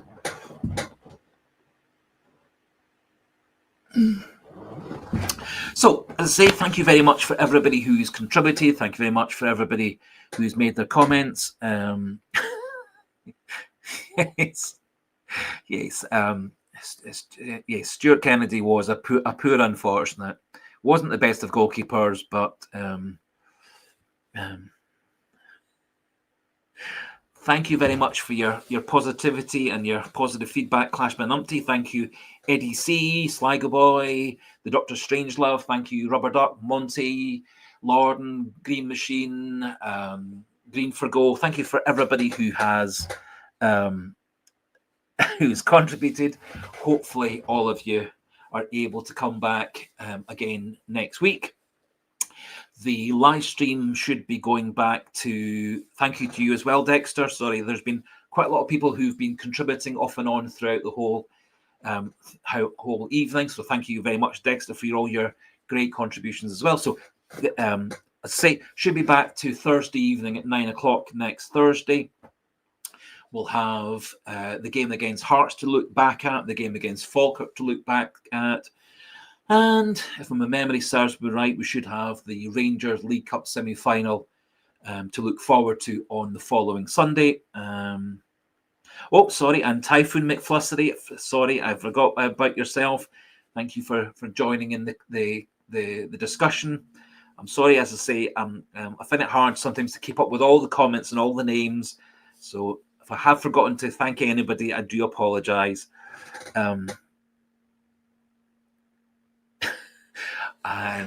So we'll call it a day, call it a morning. We'll call it quits at 3.5 hours, and as I say, hopefully speak to you all again next Thursday, starting at 9 o'clock. And so good luck, Celtic, on Sunday against Hearts. And so prediction for Sunday is a 2-0 win or a 3-1 win for Celtic. That's my prediction. That's a good prediction, a good positive note to end this Friday evening to Saturday morning live stream. So, as I say, thank you, Sligo Boy. Thank you, the Dr. Strangelove. Thank you all for your lovely positivity. We'll do the same again next Thursday. And so, good luck, Celtic, on Sunday. And to all of you, thank you very much. And hail, hail.